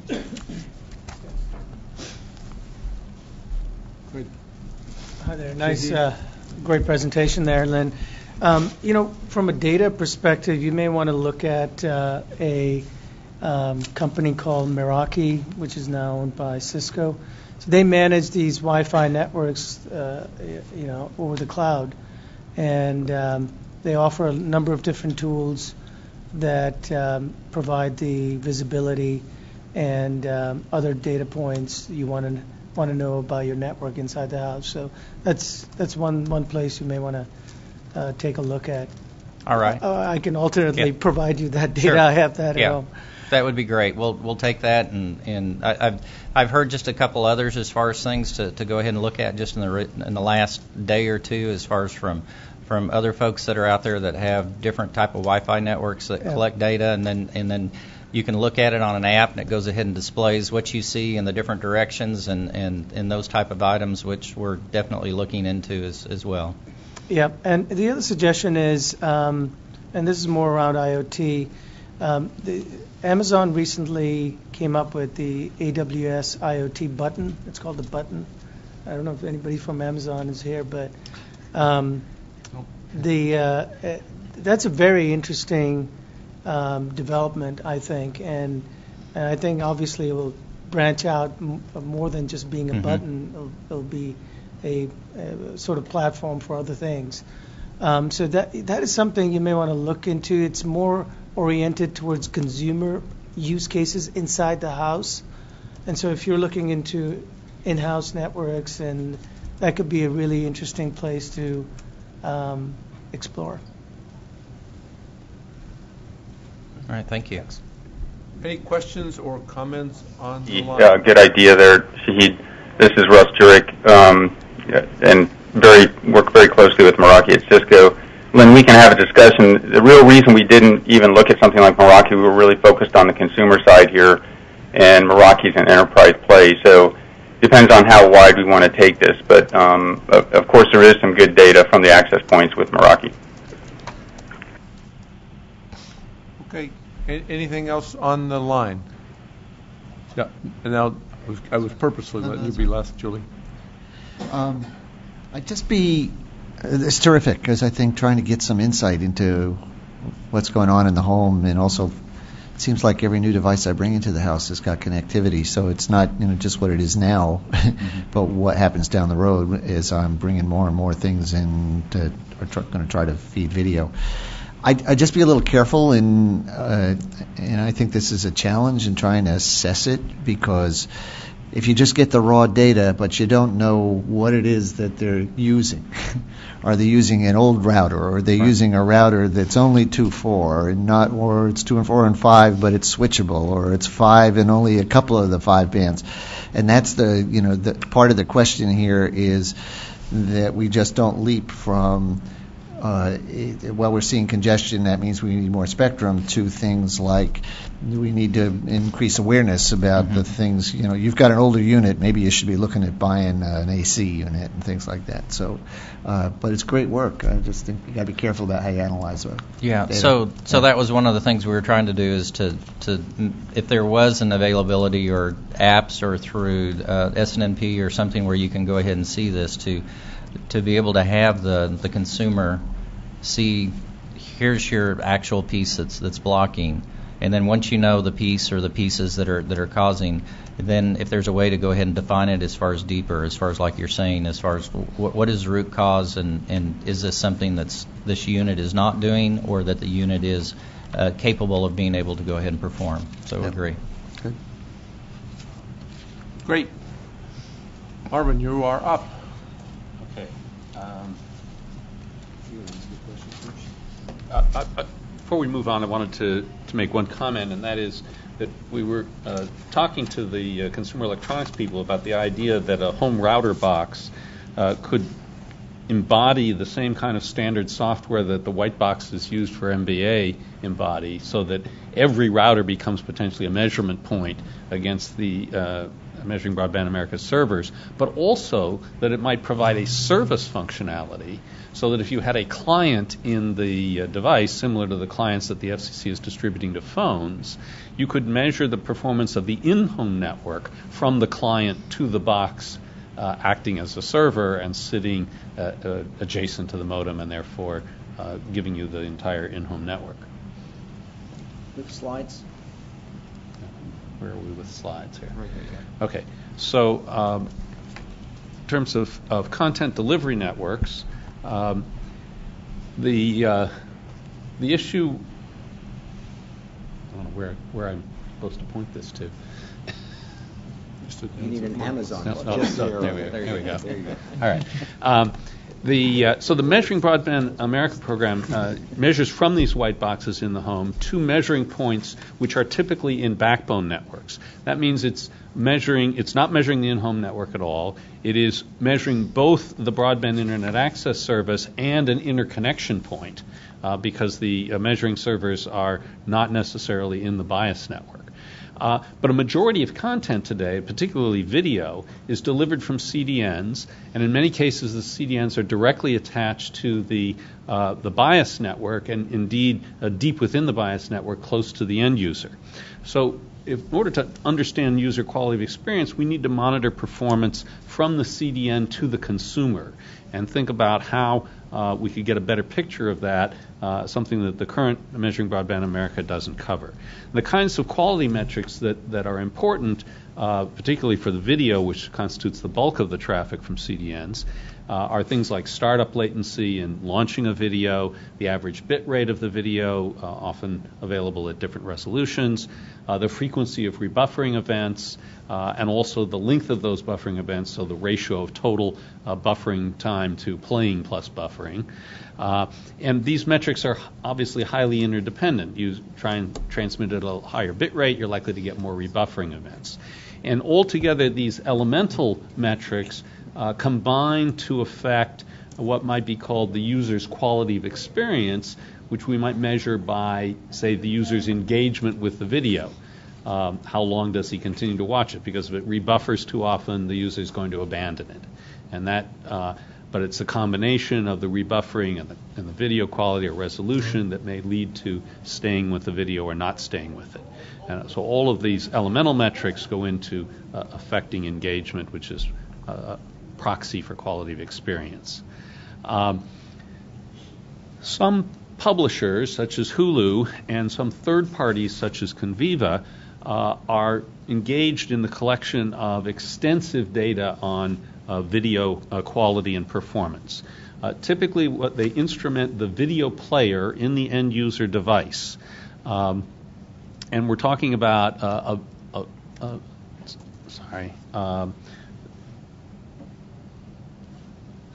instrument the end user device. So can we use the data from these publishers or these third parties to present a picture of Internet and CDN health. And the kinds of data that's collected is very fine-grained. You can identify the particular CDN the content's being delivered from, the bias provider it's being delivered over, what's the actual content being delivered, what is the device that it's playing out on, what player type is being used, HTML5 or Flash, what time of day, the location down to the IP address, and the particular publisher that's involved. So some publishers are already collecting this sort of information. Here's Netflix data showing the average bit rate by bias provider across all of their CDNs and all of their content types, so it's averaged across time and across locations. YouTube presents data that shows for every minute and by each city what their performance is in terms of throughput divided into gross quality categories of HD quality, SD quality, and less than SD quality. So this is the kind of detailed information that's available. So we asked ourselves, and again, there are these many different devices, which is part of the challenge of collecting information, is you need to instrument players for a very large number of devices in order to get a full picture of how video is being perceived. And you have lots of different publishers. So what's being done today by third parties like Conviva is they have instrumented with simple JavaScripts a very large number of players of all kinds of devices. They collect the information on behalf of video publishers who are their clients, and they have this information and they can use it to determine virtually in real time which CDN to use for which piece of content to which device at which location in order to get the best experience for the end user. So this is the reason their commercial companies collecting this data, because it's valuable to the publishers in order to improve their overall performance. So what could we do if we had access to data like that? The problem being if one particular link is problematic, you might want to change the CDN that you use to deliver the content to a different one. So given that kind of data, what kinds of reports could we add on top of the things that Measure Broadband America currently produces if somehow the FCC could negotiate with these third parties or with the publishers for access to this kind of data? For example, would it be interesting to see bit rate, average bit rate by CDN and bias provider? Averaged over locations, over content types, over device types, and over time, or perhaps averaged over just the peak hour. Would you be interested in buffering ratio, again by CDN and bias provider, perhaps averaged over location, content, device, and time, or just in the peak hour? And to identify variations between urban and rural, it might be interesting to look at what percentage of locations regularly receive data above some bit rate threshold by CDN and bias provider, but perhaps separated by urban versus rural, if you have detailed location information. There's a white paper from Conviva that explains how their system collects this data. Literally, they have billions of sessions with fine-grained data, and the issue would be how to enable the FCC to either through intermediary academic parties or others to get access to aggregate reports that would both protect the privacy and the business interests of the commercial providers, but give a picture of the state of CDN performance regionally, by time, by bias provider, and so on. So that's kind of where we are. Okay. Questions for Marvin?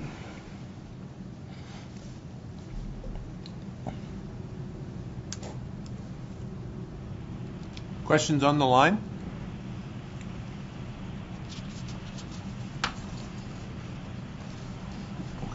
Walter?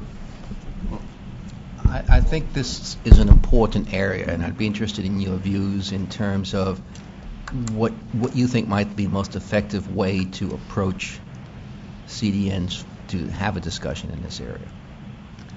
Well, we had a conversation in the group with Conviva, whose CEO is a former academic and therefore believes in public knowledge. And I think it might be possible to figure out some way to either commission them to produce certain aggregate reports, or perhaps to use an academic group as an intermediary that would produce these reports and make them available to the FCC on some kind of a regular basis. But the challenge is figuring out what we want, because there's literally terabytes of data here to be analyzed, and the question is the issue is what are the right questions to ask of the data to give the FCC the sort of information they need. But you think Conviva might be a good starting point? I think they're a good start. Okay, thank you. That's useful. Mark? Yeah. Are you seeing, since it's moving originally from the video providers, then it's moving to the CDNs and the other types of things, have you heard any of the vendors talking much on moving to the edge, to moving to the consumer devices on the CDN? A variety of CDNs have talked about moving information closer to the end user. We've had some discussions about how close. At the present time, many of the CDN connect at the regional peering points, not necessarily much deeper than that within the network, though there's talk, particularly in the wireless space, of trying to move closer for certain applications. But for video, latency is not important in the same way it is for, say, virtual reality or augmented reality. And so at the present time, the issue of how close to get is dominated by the trade-off between the cost of the CDN node and the savings in bandwidth that you might get by moving it closer. Yeah. Any questions out on the ether?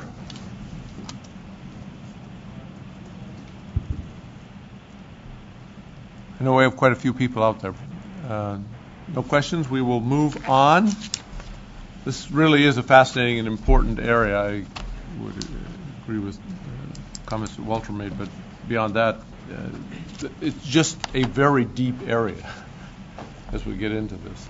So a lot of data, and it's good the work that you've done collectively, actually, to dig into the data sources that are available and the expertise that's out there. So there's a lot of work going on, but bringing that together and then getting it focused to a set of dimensions that can be useful to the FCC for taking actions. We're all about actionable recommendations, and that continues to be the haunting challenge behind moving this area forward in particular.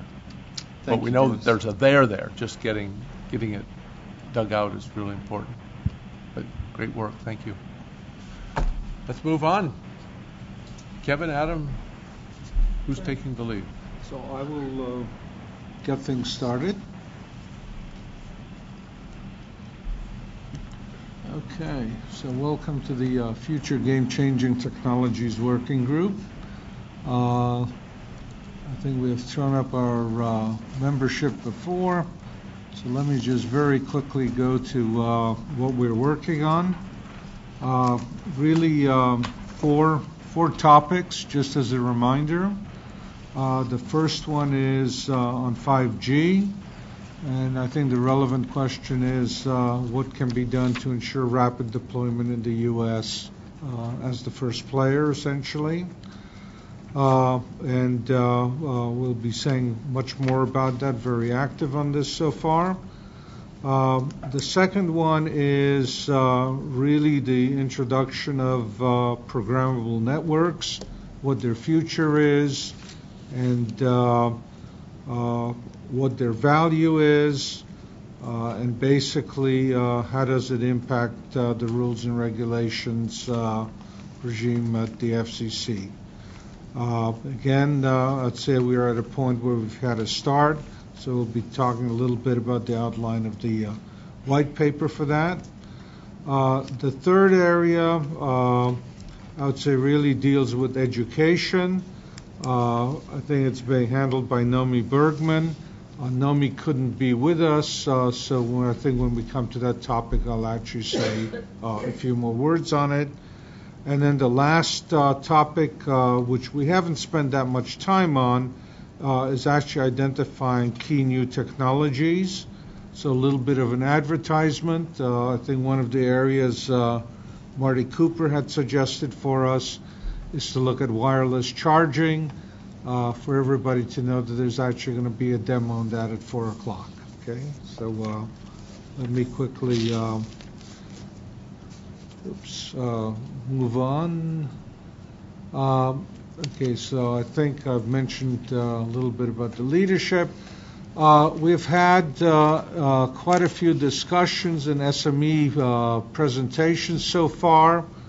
Some of them that have been actually done with the Next Generation Working Group. The first of those was on network latency in LTE, presentation from Ericsson. I'd say the same topic from Intel. We had Nageem Imal talk to us about that, and Jeff Foster. Fascinating discussion with the Wireline and Wireless Bureau about how they consider the issues that we're looking at this point. I think Kevin will cover some of that today. Presentation, fairly deep one on 5G from Nokia. And then very good one on programmable networks from VMware. I think Farouk, who has just rejoined us, was gracious enough to give us a look at what could be done with 5G, and I would say concentrating actually on access networks at the heart of, so cutting the last cord. Okay. We also had a presentation from the Institute for the Future. So this is on the education track, and I'll be saying a little bit more about that. And then lastly, there is quite a bit of work in the academic community looking at sort of the next stage of programmability in networks, a project called P4, and we have a speaker on that coming up, that's Nick McEwen from Stanford. So I think at this point, what we would like to do is actually turn to some of the things that we're working on as products. And the first of those is the white paper on 5G. It's a sub-working group headed by Brian Daly from AT&T and Charlotte Rath from Verizon. I'll just say a couple words. We're pass that down. Good. We are this year. I think we've picked a subset of the topics that this working group we worked on last year, and are working to drill down in more detail, really providing more information, but also more analysis on how these technologies can be enabled or not hindered or by what the FCC does or doesn't do, and flexibility points and things like that. So we're continuing both the sort of SME session program that Adam summarized, but we're also laying out white papers for each of these two 5G and programmable networks areas. In a way, it's a forcing function for us to round out a more complete view of both the recommendation areas, but also kind of some of the background information. And Walter's been great about sort of coaching us on the questions of most interest from the commission on these topic areas, because again, these are very broad topic areas. So that guidance on the key questions has really been key, Walt. So for each of these, we're going to have the sub-working group leads just take us through kind of the current status and the overview and outline for the deliverables. And the intention here is to give you a sense of what content is starting to be developed in the work group, get inputs from others on pieces that they would like to see included in that work, but it'll give you an idea of what to expect later in the year. So with that, Brian, do you want to cover the 5G group? And I'll just hang on to the clicker because there's only a couple of slides, yeah.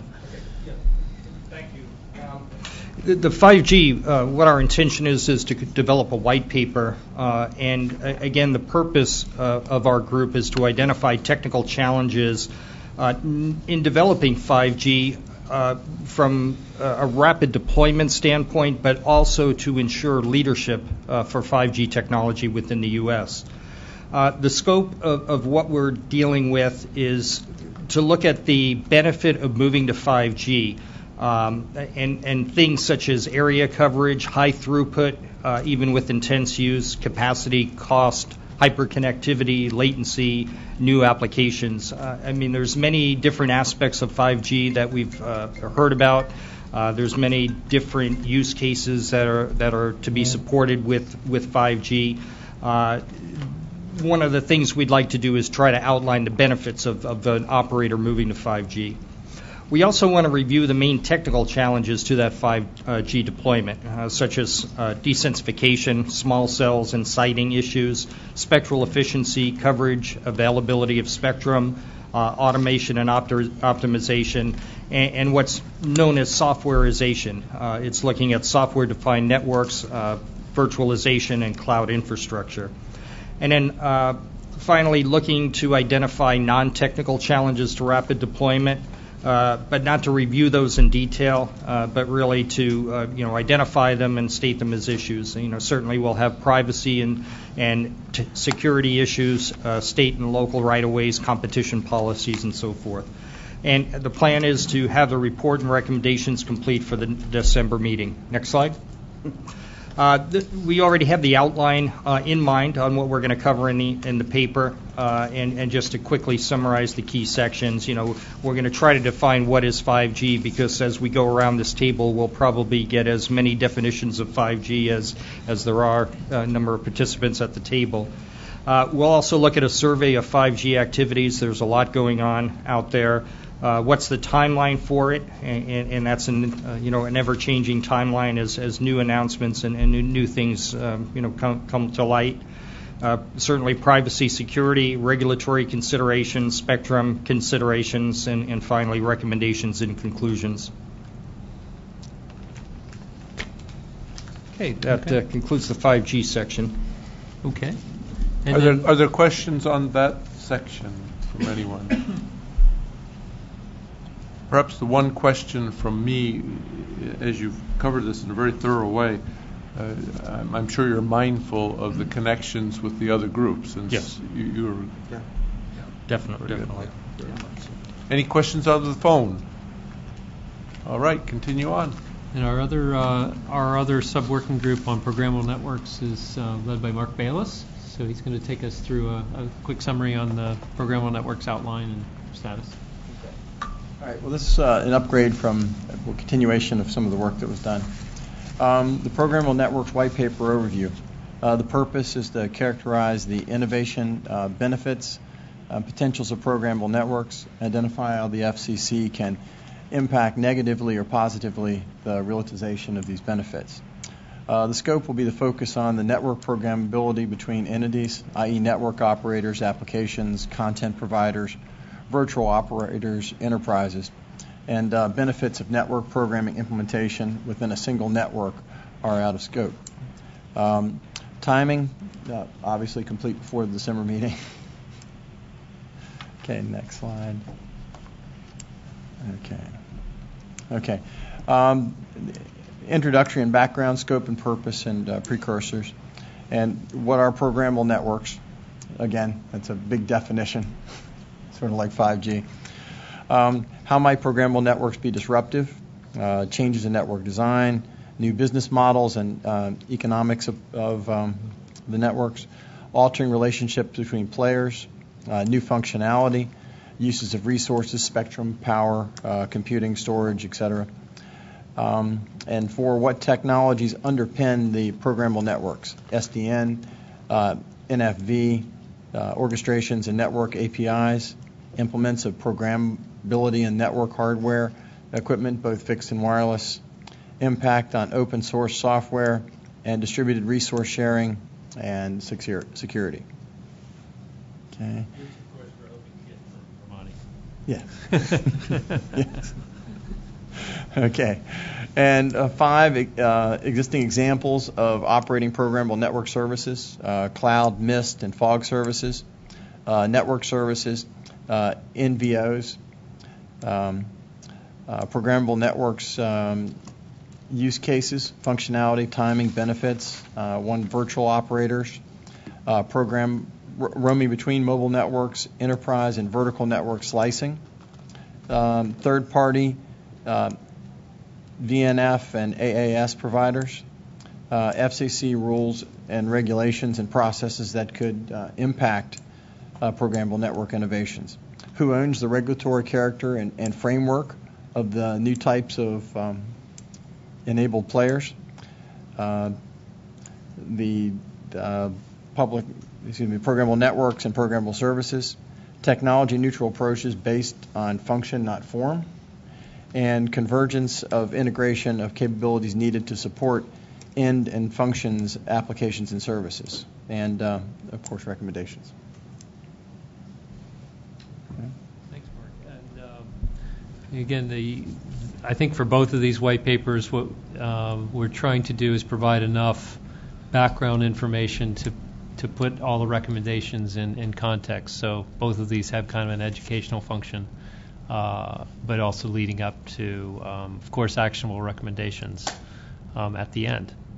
And so there is overlap between the 5G and programmable networks area. They're both built on software-defined and virtualization technologies. You could say that the programmable networks things, in a way, sort of came first because they weren't gated by new era interfaces and things like that. And 5G adds all of that and rounds things out. So in both of these areas, we're planning to do kind of use case analysis. And so this next part I'm going to cover. We'll talk about the areas in which we're trying to focus the kinds of questions that we're trying to answer in the analysis that would lead up then to the recommendations. And again, this is an area where Walter's helped us a lot, sort of focus in on the subset of questions that are going to likely have the most relevance for the FCC and the Commission. So the context of all of this, I mean, there are many different aspects of it. Some of the leading ones that we're focusing on right now have to do with convergence of operators and of services. So convergence of wireline and wireless network providers, typically separated today, even when there's elements of both. But true convergence would have essentially entities providing multiple kinds of access. And kind of going with that, service convergence, where the service that's being offered is really independent of the type of access, even though these are the types of services that maybe were traditionally done by network operators. So these are areas that we anticipate that some of the rules, processes, and regulation that's in place today with the FCC build in a more static time frame may need to be more flexible to allow these kinds of use cases to and the kind of flexibility that these technologies allow to unlock the innovation potential that they have. Another aspect of this is the disaggregation of of service and network providers.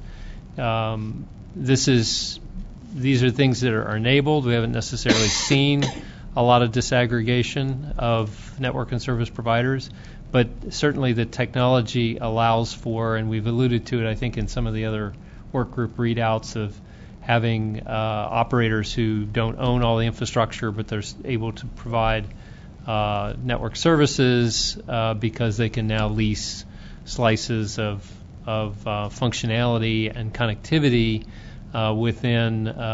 from a more infrastructure operator, and be able to provide services that traditionally maybe could only be offered by an infrastructure provider before. So these are things that we anticipate will be enabled, and whether those happen in the in the U.S. or not is a matter of market forces. So in that context of the convergence, service convergence, network convergence, and disaggregation into different layers of providing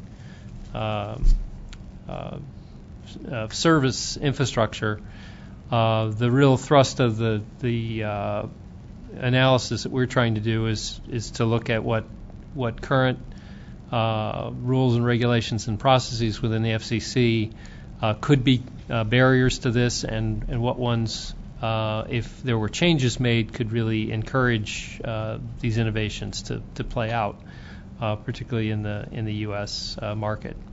So our approach here is to use a use case-based approach to try and analyze what the impact of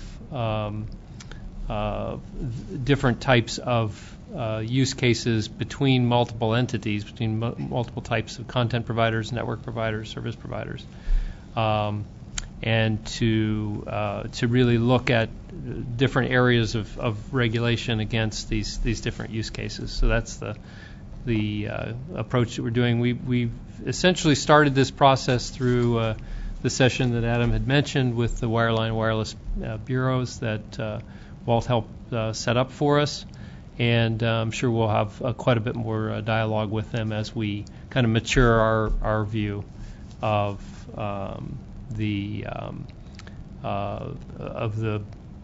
inflexibility points that might get in the way, essentially.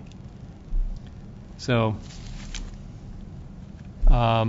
the next slide kind of lays out some of the areas. I don't think I'll go through all of these for the sake of time.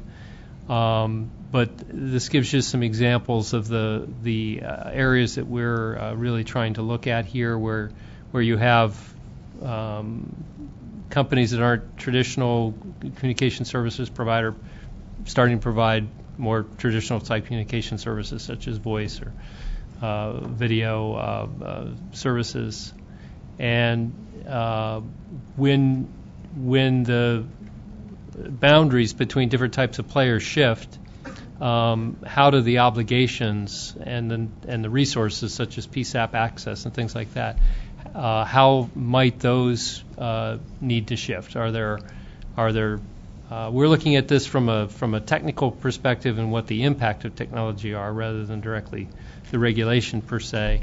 But what we're trying to do is provide insight into what regulatory type concerns there might be in trying to ensure that these new types of business models could go ahead and flourish as they will.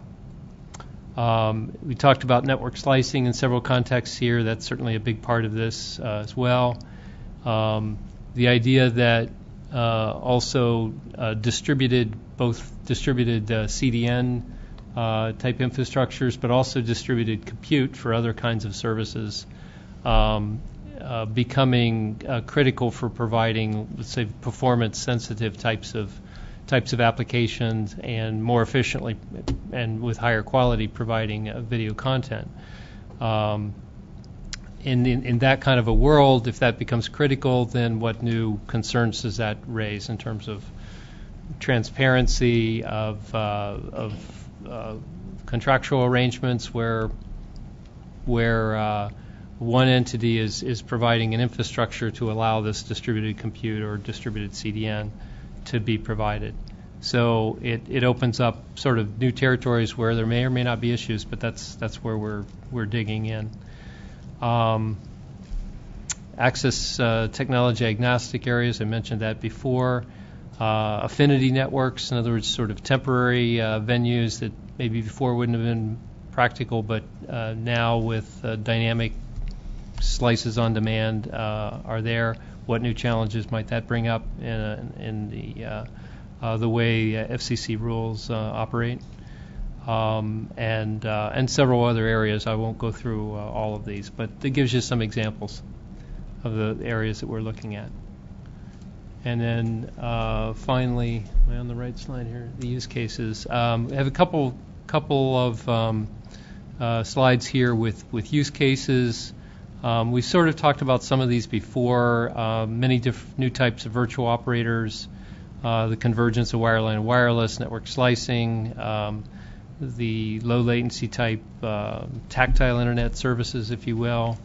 Also multi-connected devices, where those multi-connected devices may be connecting back through different entities, but operating as a more sort of a coordinated, intelligent service.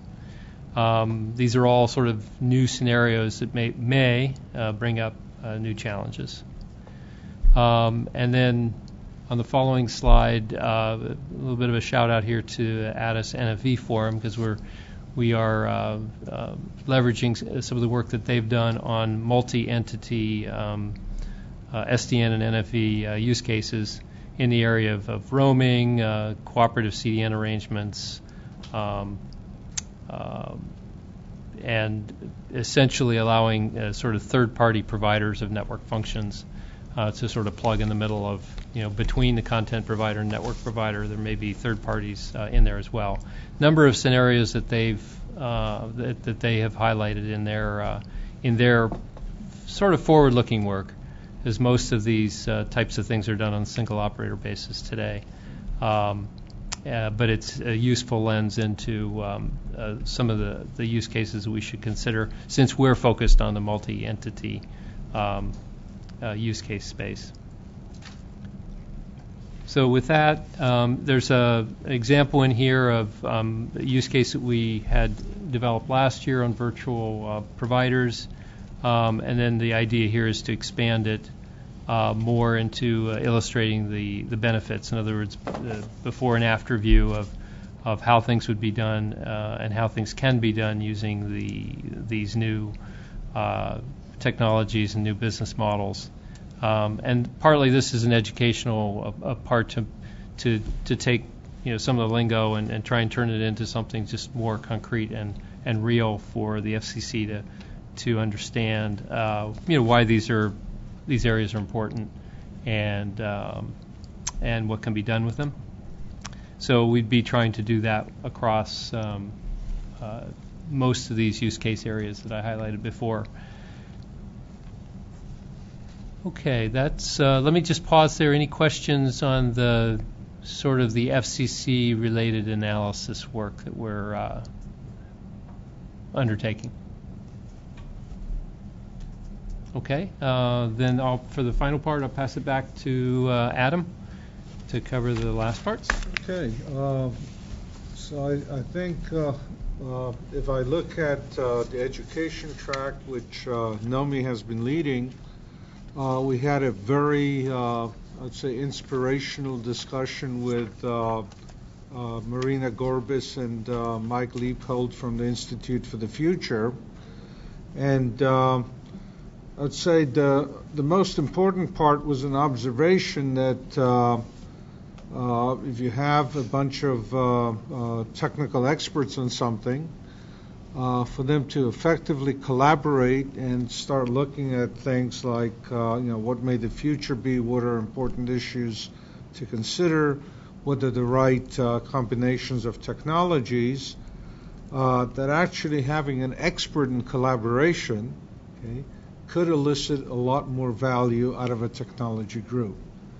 Okay? And I think where we're heading with this, Dennis, is maybe to suggest an experiment of using the brain power of the TAC to maybe focus and have a a led discussion with some good collaboration tools to answer some of the critical questions that the FCC throws at us. Okay, so I think that was probably the most important outcome from that.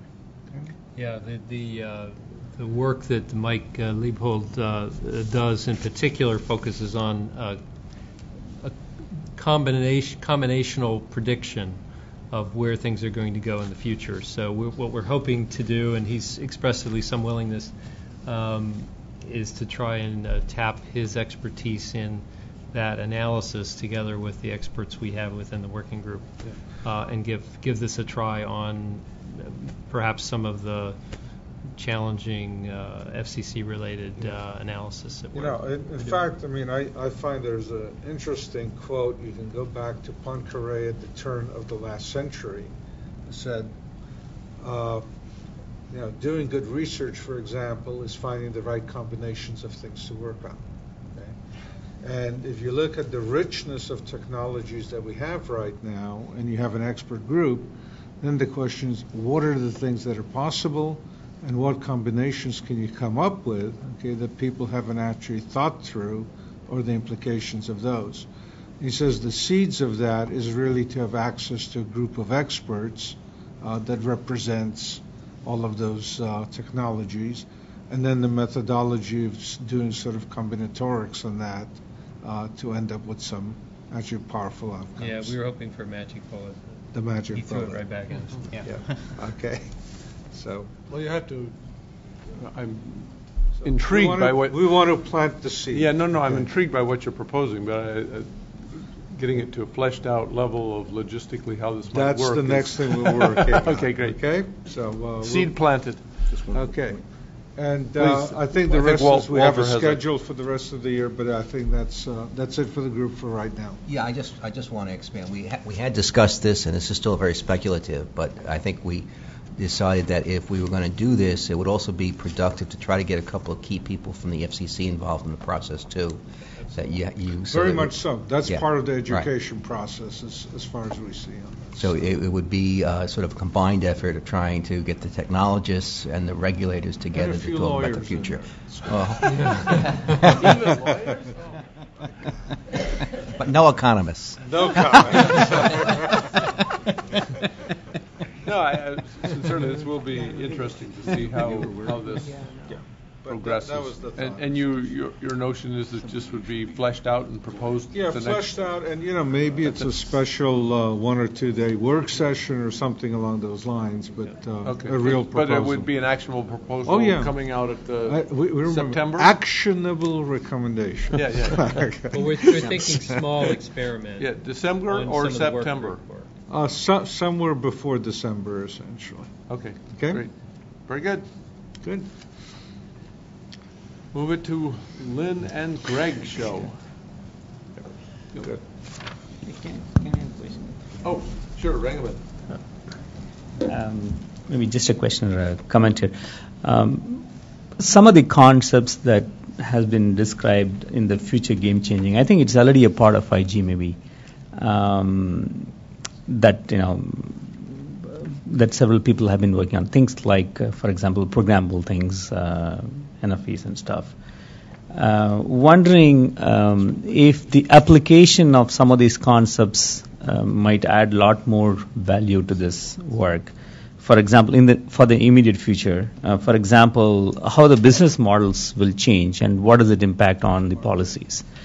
And then looking at specific industry verticals, how the industry verticals, because of the communication technology changes, can vary, and what impact it can have on both the sides might be a useful thing. Just one more thing.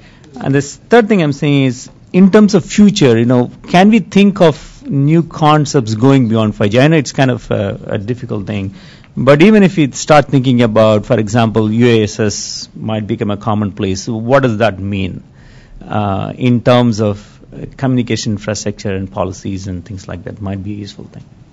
So Rangam, in fact, I think when we're looking at use cases, we've had a few suggestions. If I remember again correctly from Marty, he thought let's take a look at healthcare, let's take a look at education.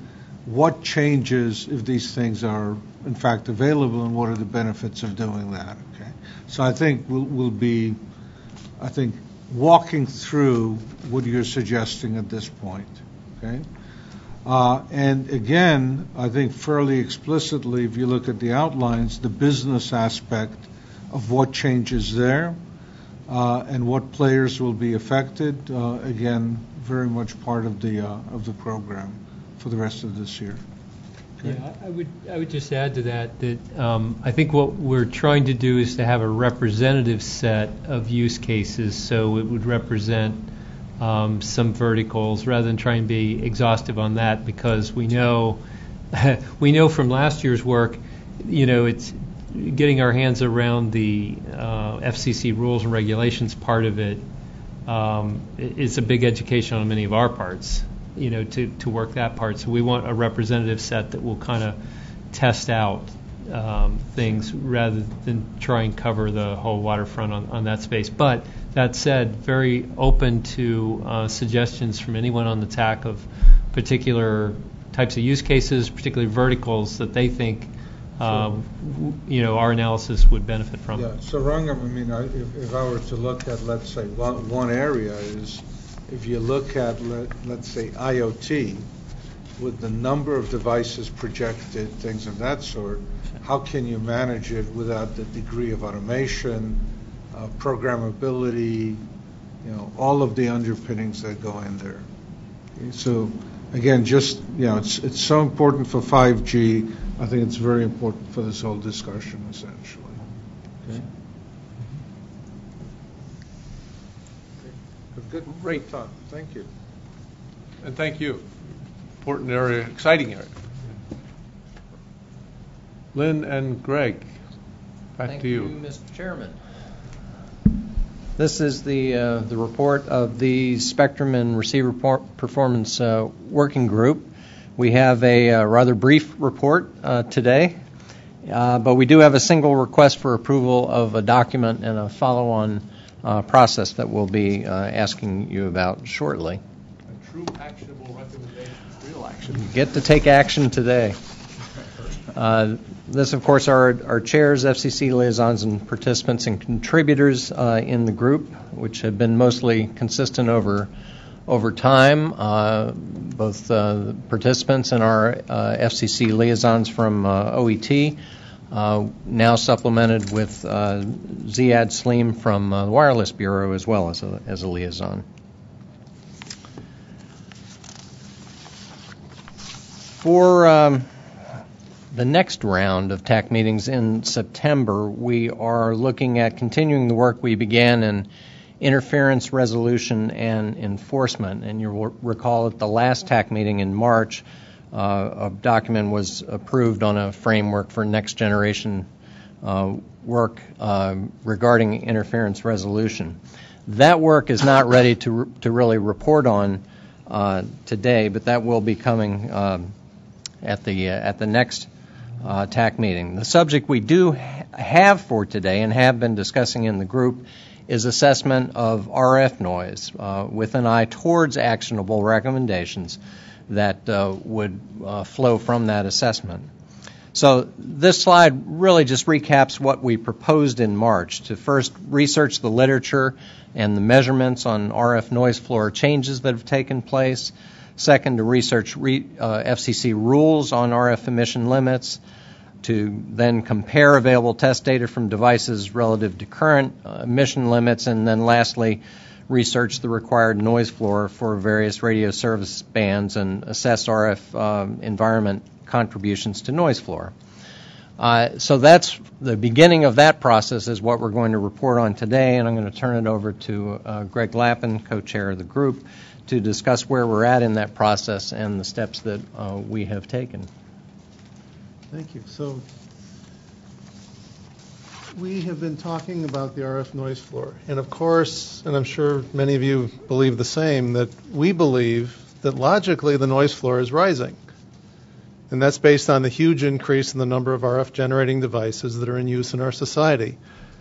However, we've had a lot of trouble finding quantitative evidence of this. Also, even if the noise floor is rising, there's little evidence showing that it is creating harmful interference to current services. We've had talks from people who monitor spectrum. Several members of the NTIA Institute of Telecommunications Studies have written reports on this. Mark McHenry of the Shared Spectrum Corporation, and our own Dennis Roberson, who has his IIT Spectrum Observatory. These are people who are experts at monitoring the spectrum. And even they couldn't definitively tell us that the noise floor is rising and causing problems. In addition, we found an IEEE Electromagnetic Compatibility Society has a standard, number 473, called the IEEE Recommended Practice for an Electromagnetic Site Survey, which has been withdrawn, we discovered.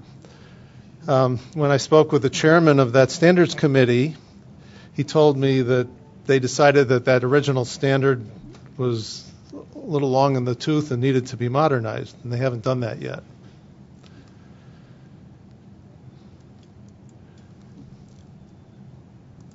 So the more we learned, the more questions were raised. So we decided that the best way to get a handle on the noise floor and how to study it is to go to the public and ask for comments. When the FCC does this, it's called a Notice of Inquiry, or NOI. For the TAC, we would like to follow a model that would call it a technical inquiry. And we are asking questions about 4 basic topics. Is there a noise floor problem? Where do problems exist? And that's can be based in the spectrum, spatially, or temporally. And then the big question, is there quantitative evidence of harmful interference from noise? And finally, how should a noise study be performed? We haven't found very many good noise studies.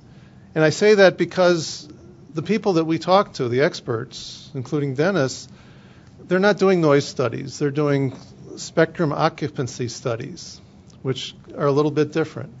And there's a basic difference. How do you tell the difference when you hear something? Is it noise or is it signal? Or is it signal that you're treating as noise? So because we came up with more questions than answers, this technical inquiry process is the one that we'd like to follow. And especially on that last topic, the one about how to perform the noise study, we are asking how should it be paid for? Because I don't know a lot of people who are throwing money at this, and maybe someone will have an idea of where we can get money to do studies like this.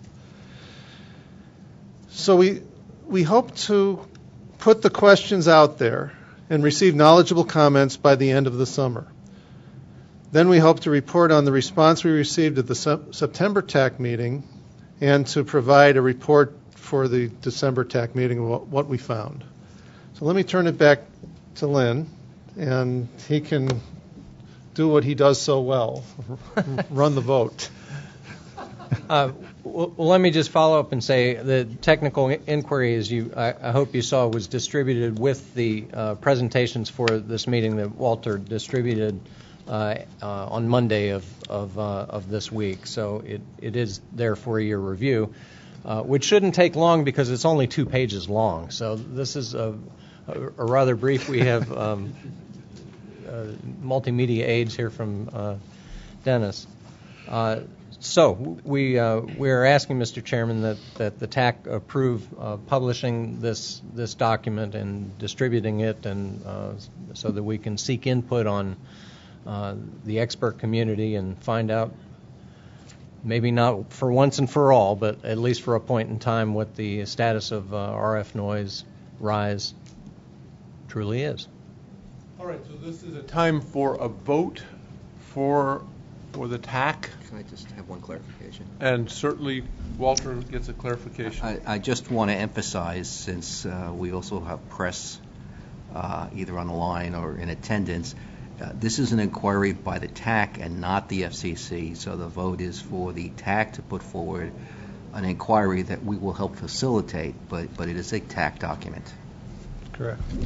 And there is precedent precedence for this kind of thing. It is. That's correct. It has been done before in various ways. So the process would be that the inquiry would go out and would use some of the FCC's very finely tuned mechanisms, but the delivery of the results would come to the TAC and specifically to the Spectrum and Receiver Working Group to analyze and to sort through.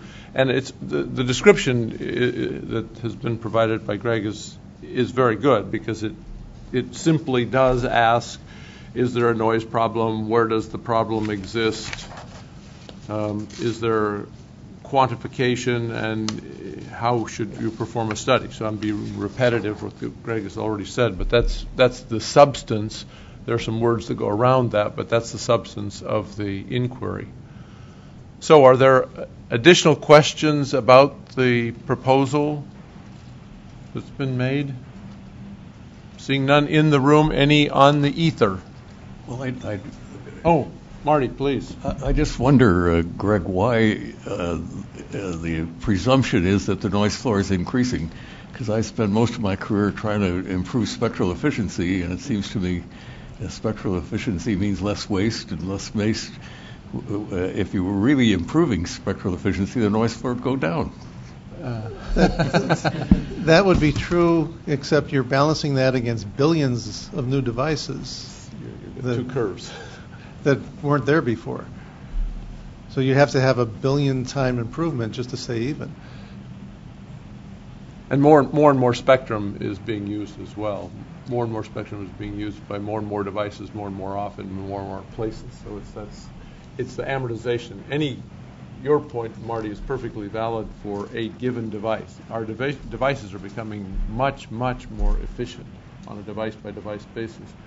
Well, there's a range of devices, so I'll tip to Marty and say many devices are being designed to be more spectrally efficient. We know that there are also a range of devices which are not spectrally efficient and might not even be designed to be radiators, but they are, and they all contribute to the noise source. Then this speaks to the noise as well, because noise, electromagnetic noise comes, we did have a session this morning from a noise hunter, an interference hunter, which is very fascinating. And a lot of the things that contribute to the noise floor aren't communication devices as we would think of them. They're electric cars and electric trains and all manner of devices. The last talk, in fact, talked about the number of devices, or I guess actually 2 talks ago, the number of devices per home, which I was counting up mine, and I think as opposed to 5.3, I'm more like 100. So it is those kinds of things that are overwhelming all of the good engineering work that you and many others have done for many years. At least that's the presumption, but that's why this inquiry, notice the putting out the technical inquiry is so important, to find out whether that thesis is valid or not valid, or whether your thesis is valid. Actually, it's getting better, because that's a possibility if someone would prove that. Any questions or comments over the air? Hearing none, let's go for a vote then. We'll take it as a voice vote. All in favor of the proposition of sending out this technical inquiry as a vehicle from the TAC, please signify by saying aye. Aye. Aye. Aye. Aye. I'm giving a long pause before I move to the next section, because I could inadvertently get a lot of input that was not desired at the time that was requested. So now, are all those who are opposed to the proposition, please signify similarly with an aye. Hearing none, we will take that as unanimous acceptance of the proposal, and we will proceed forward to issue the technical inquiry. So thank you very much for the good work. Very good. As Walt noted, this, I believe, is the shortest presentation from the Spectrum and Receiver Working Group that we have ever had. So. I know that the former chairman of that group was very, very loquacious. So, okay, excellent. So let's move on to our newest working group, the implications of mass deployment. And Walt was leaning over and talking to me about how massive some of the proposals are for deployments in the aeronautical and space dimension. So please take it away.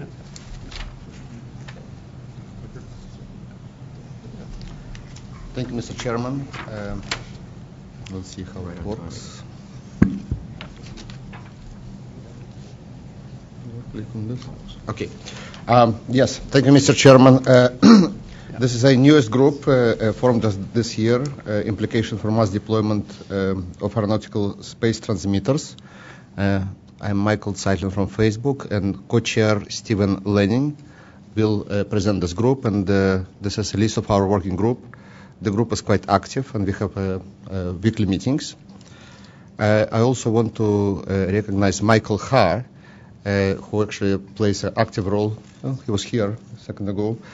Who plays active role and with this newest group, and actually provide a lot of guidance and help us with the slides and decks here. But we're also glad that we have a lot of aeronautical contributors that join our group.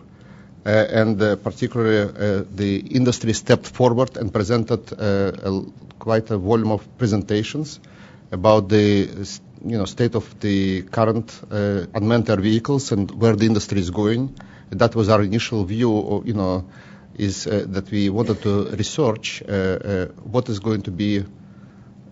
Everyone's speaking that the unmanned air vehicles is going to be a big thing, but we want to hear from the industry what really happens there and how many devices are going to be deployed and what the plans are. And I want to say that we've got a number of very quality good presentations. Joe Kramer from Boeing and Courtney Robinson from IAA presented American Aviation Industry Association view. We got presentation from Sean Cullen from Iran. I presented the Facebook position, and we also heard from Scott Kotler from Lockheed Martin. So these are the people who presented during the short time, and we have a list of people who would come and present later. So the scope of this working group and how the charter was organized, that everyone feels that there is a lot of new technological advances that enabling expansion and in the new types of aeronautical and space transmitters. So the question is obviously how we could decide what are the needs of these new deployments and what are the spectrum needs, what are the operational needs. And the aeronautical platforms include the manned and unmanned aircraft systems, aerostats, balloons, high altitude, long endurance platforms, and all kind of aeronautical communication control emitters. And everyone feels that there is going to be a huge proliferation of the new platforms. So we'll touch base in our presentation what we think will be the key points in the study. As well, that the space transmitter consists of space communications, active and passive observation systems at GEO, MEO, and LEO orbits. And so we start looking first at the command and control of unmanned platforms. That was the focus of our first 6 months. And later we are going to focus on the small and large, small CubeSats, MEOSats, GEO, and LEOSats, as well as the GeoSats, to supplement all of this picture in terms of the interference. So this working group examined the implications of the system relative to the FCC rules and policies, and tries to identify the spectrum issues and recommend how the Commission may address them. So first few slides are just to kind of help people visualize what kind of platforms we are talking about here. So it gives not on scale, but at different altitudes, what are the different platforms that we are trying to study here. And so the lowest one would be all kind of unmanned air vehicles between a few feet from the ground to the stratospheric, such as hubs at altitude 70 to 22 kilometers. Then you can see in perspective ISS and Hubble telescope at 595 kilometers. And then a large number of LEO satellites plan to be deployed. Examples as OneWeb and SpaceX. They're talking about the thousands of satellites at the orbits between 1,200 to 2,000 kilometers. And there is obviously geosats at the 35,000 kilometers orbits. Yep. I just wanted to make the point that even the geo satellites require command and control and are actually flown. So it's not just payloads and worrying about flying things and command and control for things that are closer to the ground, but it's really all the way out along this entire spectrum. So if you'll open up we just had a single dot speaking about unmanned air vehicles, UAVs, but if you open these altitudes, we would see a large number of different platforms. And there's not a single name for them, and there's not even a single category exists that agreed between different players in the industry. But roughly speaking, there's small UAVs that fly up to 200 feet. There's, majority of them will be under, 5 pounds, so maybe, between 5 to 10, less of them. And that's where the main proliferation of the unmanned air vehicles happening. Then above 200 feet, there is medium altitude long endurance platforms, and there's no clear definition of long endurance means, but this is a platform that's supposed to operate for hours and days and continuously, up to 30,000 feet, and then above 30,000 feet there is a high altitude long endurance platforms. And a category of them called high altitude hubs, high altitude systems, high altitude platform stations that operate above 60,000 feet up to 90,000 feet. So we try to put a slide together comparing capabilities of different platforms and the primary applications and specifically what the spectrum these platforms could use. And so we are still studying the subject and going to put more rows and columns. But at the first glance, the table would consist of GEO, LEO, and MEO satellites that mostly used for communications, either the broadcast or FSS services and imagery at the altitude between 160 to 2,000 kilometers. And they have the allocation, for the either GSO and NGSO by the ITU in many bands, KU and KA primarily use, but there is also C-band and more allocation studied toward WRC-19. There are small UAVs that mostly think to be used for imagery, cameras, and deliverables, such as Amazon thinking to deploy many of them. Google thinks to use them as well in large-scale deployments with altitudes under 150 feet. There's no specific band allocation exists for these platforms. And obviously, we ask the industry to step forward and talk to us about what kind of capabilities necessary and what kind of spectrum requirements exist. There is a MALE, medium altitude long endurance platforms.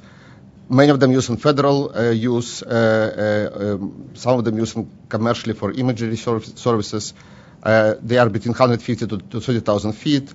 Again, no specific allocation available for this type of services. HAIL are mostly used by federal needs, as far as we understand. About 30,000 feet, also no specific allocation in frequencies. And then there is a specific subset of HAILs, which is the high altitude platforms that maintain a notional fixed position, and they provide communication services primarily, operating above 60,000 feet to 90,000 feet. And under the ITU rules, they have allocation in C, Ka, and Q bands. The primarily goal for this services is provide broadband communications. Facebook and Google are two examples of the companies pursuing this type of services, and more allocation, spectrum allocation is studied toward WRC-19.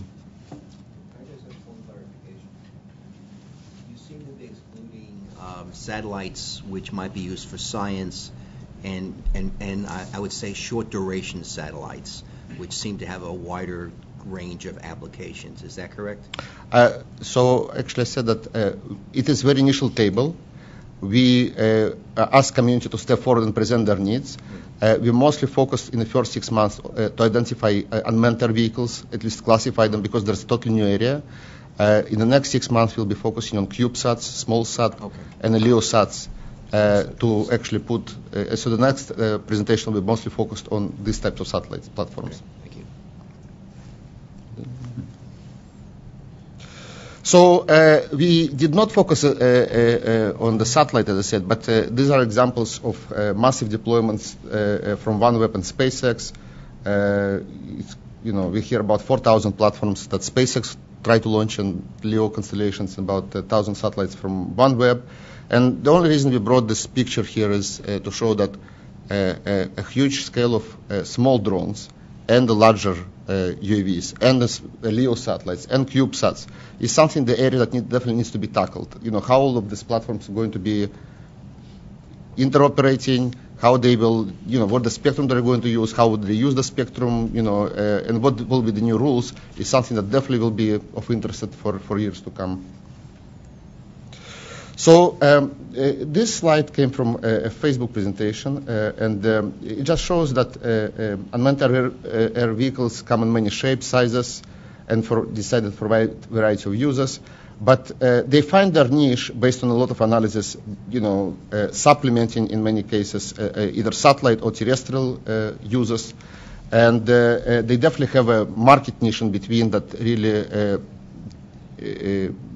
picks up the demand in terms of the deployment of the services. I think what really holding the massive deployment is still lack of clear regulations, and we'll talk later in our deck about it. Just that would add a comment. There was some disagreement within, even on the choice of wording of saying infant stage of development. I think we generally agree that we're kind of in the Wright brothers stages still. So how you want to label that? I mean, it's been around for a while. Some would say it's more mature than others, but it's still early days, and that's why we have this working group now, because it's looking like the numbers could go way up. So we also wanted to add a couple of slides showing different proposed rules, specifically for command and control of the small size UAVs. So you have the picture of quadcopters and octocopters, small type of drones that actually going to be the most widely deployed. So any UAV that does not meet these four conditions must have a safe channel for command and control, and obviously, ability to operate a clear and safe channel is part of the safety and security of operating of the unmanned air vehicle. So it has to be 500 feet or less in altitude, 55 pounds, one-to-one control, meaning there should be a pilot on the ground, and line of sight control. And I think that refers to the visual line of sight control, not radio line of sight control. There's also sometimes a confusion between people using line of sight, because for here the seat means a radio line of sight. Well, for the FAA it would mean visual line of sight. But there's this term is quite often used interchangeably. So FAA to issue these rules expected by end of June. So the previous slide showed the small drones up to 55 pounds. Here you have another kind of extreme. There's a large drone operating in stratosphere that developed by Facebook. It's a 42 meters wingspan, 400 kilograms mass, and it's a large unmanned air vehicle. Would carry a significant payload to provide a backhaul service, particularly in the developing world. The drone will operate at 20 kilometers, 60,000 feet and above, and will deliver more than 10 gigabit of service to provide a backhaul to the future 4G and 5G deployment services, access technologies, particularly in developing world. So this slide also comes from the study that Facebook has done. We don't have yet a good estimate of how many drones would be deployed and when. That's our focus for the next 6 months. But this is a study done by Facebook ICT team. Unfortunately, I think that the color coding dropped from the slide to assess how many large-scale deployments would be necessary in 31 countries in Africa and Far East. And the color code here, you would see if you would like to connect 2 billion people in those countries. And you can see that in green color, these are the drone deployment communication that would provide the communication backhaul. The blue would be the satellite, and the violet would be LTE deployment on the ground. The main point is of that is to show that the economic viability and comparability, so that it helps basically make the conclusion that this isn't just some pie in the sky thing, but rather something which looks like it has real economic viability. So for the UAVs to start operational, we need to sort out a lot of cross jurisdictional boundaries. And the government studied UAVs for some time, and there are many organizations that involved in the decision-making process, such as the ITU, that makes a decision during the World Radio conferences. But there is also FAA and NASA quite actively studying the integration of the UAVs in the airspace and the command and control that is necessary to maintain the link to the planes. There is ICAO that drives a lot of regulations called SARPs for the UAV regulations. There is a FCC and NTIA that plays the role in spectrum management for command and control, as particularly for federal use. And so there is a lot of different organizations that they're not necessarily speaking to one another. So we are still gathering the industry, data from the industry participants and stakeholders on what exactly would be the demand of the industry and how we can harmonize the requirements along the different organizations. So this working group will focus on the spectrum management as opposed to the safety rules. You want to say? No, that's simply because that's what most closely applies to FCC questions. So just to give you an example of summary of the FAA activities, and there are a lot of more details to that. So majority of the current unmanned air vehicles operate under the exemptions, Section 333. There is over 5,000 exemptions exist, but they are with significant limitations. The notice of proposed rulemaking on the small UAVs, with final rules expected actually in the summer, not in spring of 2016.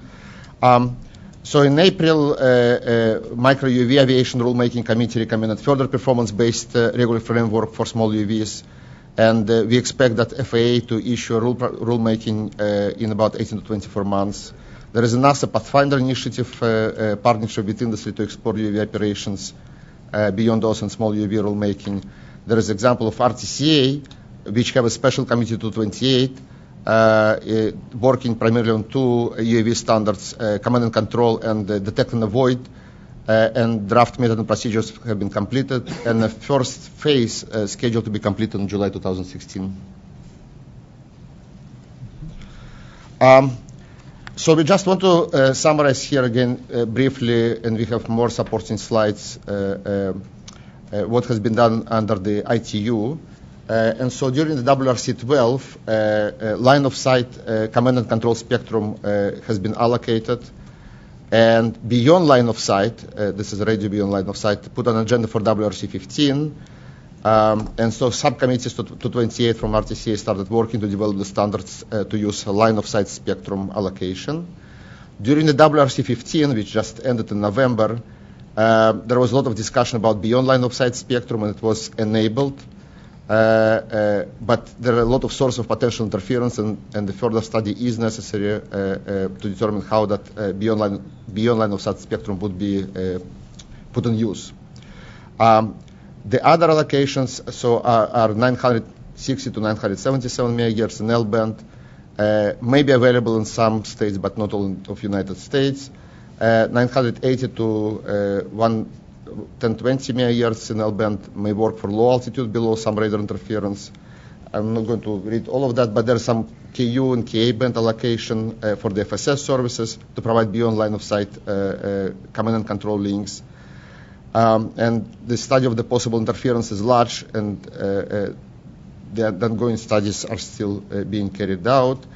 And Department of Defense systems need to coexist in L-band, and I think it's often source of confusion of how that spectrum can coexist with DoD. I mean, it's well stated, I think, in the regulations that it needs to coexist, but that doesn't mean, despite the fact that it's clearly stated, that some people seeking to operate here don't find it to be a source of confusion. It's something we heard in our reports. So the next slide, trying to answer the question, how much spectrum is necessary?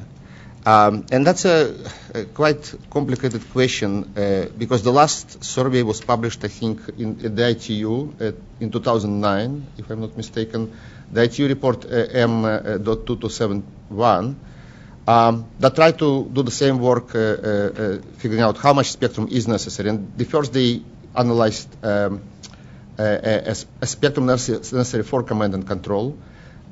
So they concluded that in this paper that at least 34 megahertz necessary for terrestrial system and 56 megahertz for the satellite system.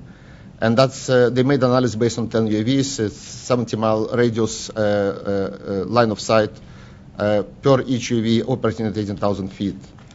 So most UAVs expect to operate at considerably lower altitude. And what we've heard generally from the industry that this analysis falls far short, and more spectrum would be necessary to allocate for command and control. And mostly, the command and control is obviously an important subject because it's a safety of flight and safety of operations of these airplanes.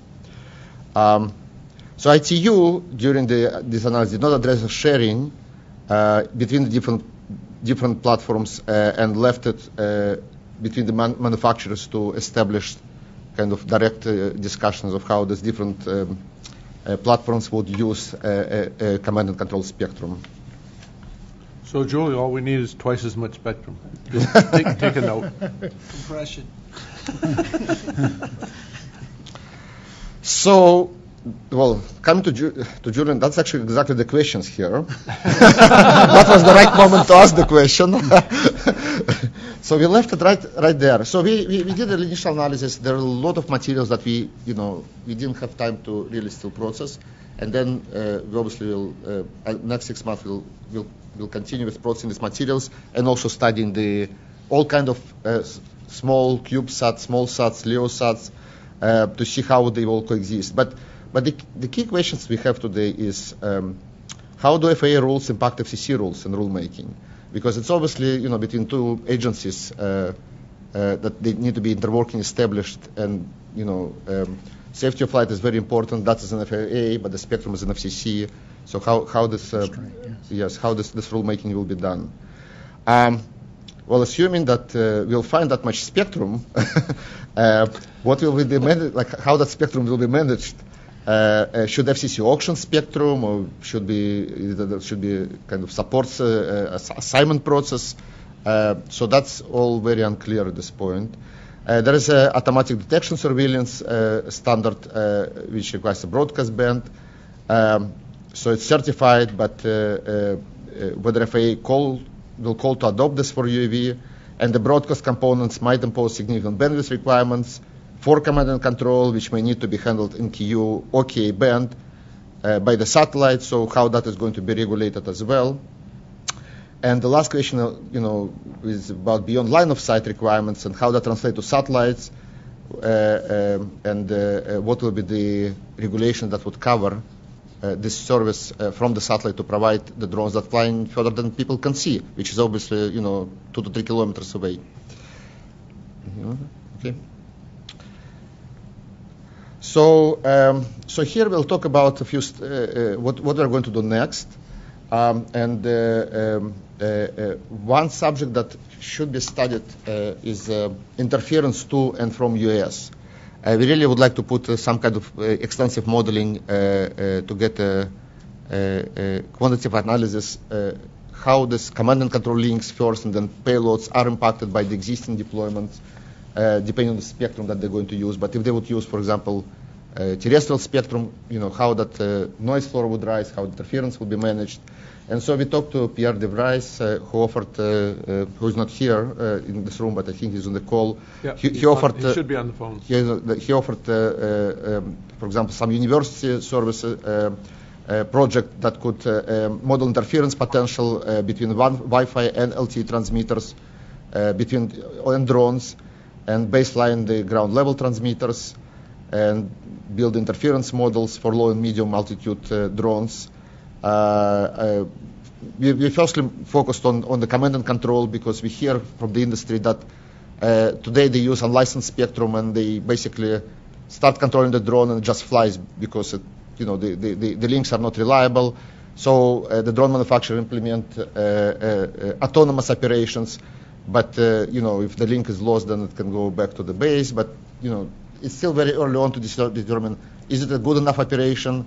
But obviously it's a concern that there's a lot of interference in unlicensed band and ISM bands between if these bands would be used for command and control channels. Yes, even the small UAVs have typically some kind of pre-programmed path to go back if they lose control for whatever reason. And it's simply it's the responsibility of the person putting that thing up there to make sure it's got such a return path, so that if it does crash on the way, not under the flyer's control for whatever reason, that if that program wasn't there, that's their responsibility. That exists all the way across the board, though, even in the bigger ones. That hey, if there's something lost, then now what? And the one wants to be very careful that the incidence of that isn't too high, or the duration isn't too long, and that to provide safety. We saw things, some of the stuff in the backup about how much damage is likely to be done by different things falling out of the sky if it happens to hit somebody or something. And it's when you think about it that way, you realize that nothing's perfect. There's no such thing as one reliability. It's how many nines, right? But then when you think of putting very large numbers up, things are going to happen. Right. Thank you, Steve. So everyone understands that this is a big industry. There are a lot of planes will be deployed, but safety comes first. And so how that safety will be provided, it's clearly we hear already. There's very few drones deployed today, but we hear a lot of complaints from the industry that their command and control links are often cut and jammed by the terrestrial Wi-Fi operators. We are seeking to look for some kind of conversation here about support for something like even similar to the noise floor study that was just proposed for something like this. Yeah. We don't have a formal resolution to vote on at this point, but would hope that in the conversation at the end of the presentation we might talk about that. Right. But in this case we have actually the answer for Greg asking the question whether rising noise floor hurt. It's truly have a problem today. We don't have a qualitative assessment how much rising noise floor of the command and control receivers, but the problem exists. And before we move on, do we want to give Pierre a chance to say something? Yes. If he's hi, this is Pierre. Thanks very much, gents. I think Michael and Steve did a very good job of laying it out. All I would add is this is an open question that I think is interesting, that needs to be studied, and we're very interested in anybody participating. I've started talking to a couple of folks in industry. I'd like to speak to more who'd be willing to share any results with us or help us in doing this work. Thanks. Thank you, Pierre. Okay, so the remaining two slides are what we're going to do next in quarter 3. So we'll continue engaging with the aviation industry to get, and we have more and more players coming in and opening up about the requirements. We are going to summarize the ITU activities. There's quite a volume of the ITU activities that have been done during the WRC 15 and there's a lot of analysis is going to be done toward WRC 19. We will complete the summary of the FAA activities, review small sats, CubeSats, LEO. We will obviously take a look at the GEOs as well, but the explosion of usually satellite use is going to be on CubeSats and small sats. So we are going to talk to the industry and get their perspective of their spectrum needs. We will summarize the architectural approaches and identify a list of what is needed by the aerial platforms. We'll try to estimate the potential deployment scenarios, how many devices can be deployed, and based on that, we'll present a refined spectrum requirements, which can exceed what we are talking here. So, so that's going to be interesting. Identify the list of what is needed by aerial platforms, check degree to what system is addressed, and note which item FCC can address and what is needed to track. We'll look at Part 15 rules for unlicensed operations and how our aerial platforms using a license band might interfere with existing applications. That's going to be a very interesting discussion, and hopefully we'll have some modeling done by the time. And we'll come again with the better shaped questions to the FCC this time, saying more definitively how much spectrum is necessary. And so further looking at the work plan toward Q4, I think that's still further out, but we will definitely continue our modeling of the interference and aggressors at the different bands. Summarize assessment of viability of the different services. We'll look at different type of services that small sats and aviation, especially unmanned air vehicles, can provide, and try to categorize the basic internet service applications. And we'll firm up our provisional recommendations, and probably we'll close the year with that. Steve. Right. Any questions? Terrific, and I would say even fascinating work group output. In many domains, these things are out there and you hear about them, but putting them together in the way that you have is really, really terrific, and of course more work to be done. And the cards are coming up. I think you were the first one, Kevin, to put the card up. So, I can imagine with all of these different types of satellites and low orbit, middle orbit, high orbit, the spectral needs and the power needs and all these things would be quite varied across all of those, which sort of raises the specter of, which many of us hate, the idea of more and more fragmentation of spectrum allocations and things like that. So many of us are big believers in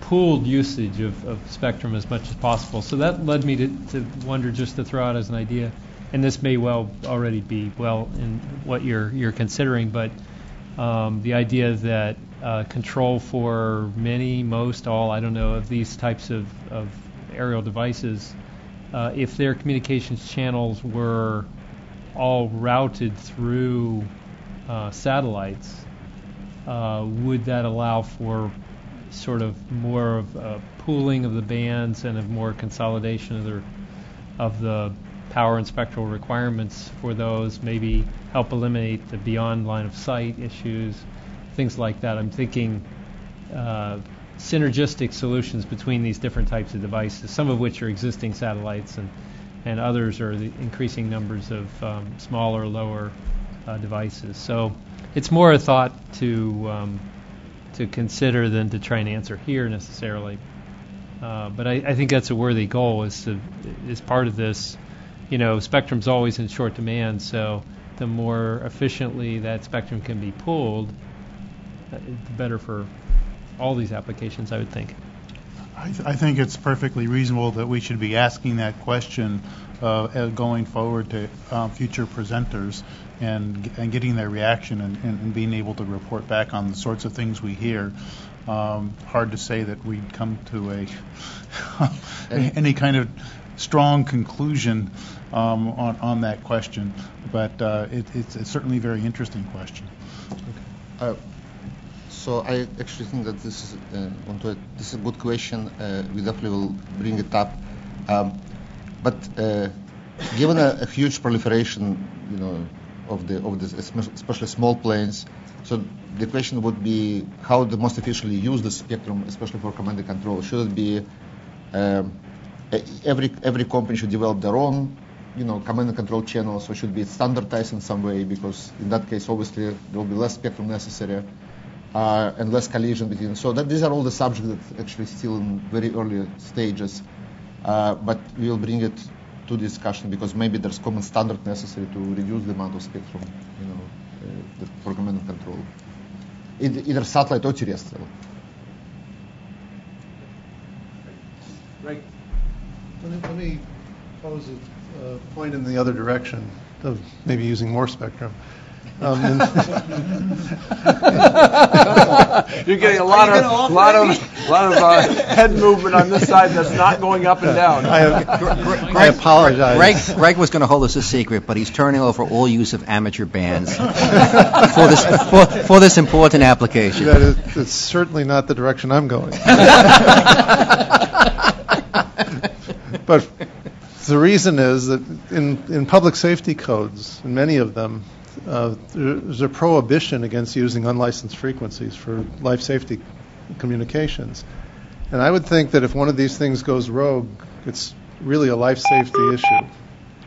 So I would think that you'd want to go in the other direction and require licensed frequencies, or at least protected channels in some way, to make sure exactly what you wrote here doesn't happen, that your noise floor rises and you can't communicate with the thing anymore. That is, well, I hesitate to say that this is the route we are taking because there's no readily available spectrum exists, and Department of Defense, I think, was, we brought up the issue of the discussion with them.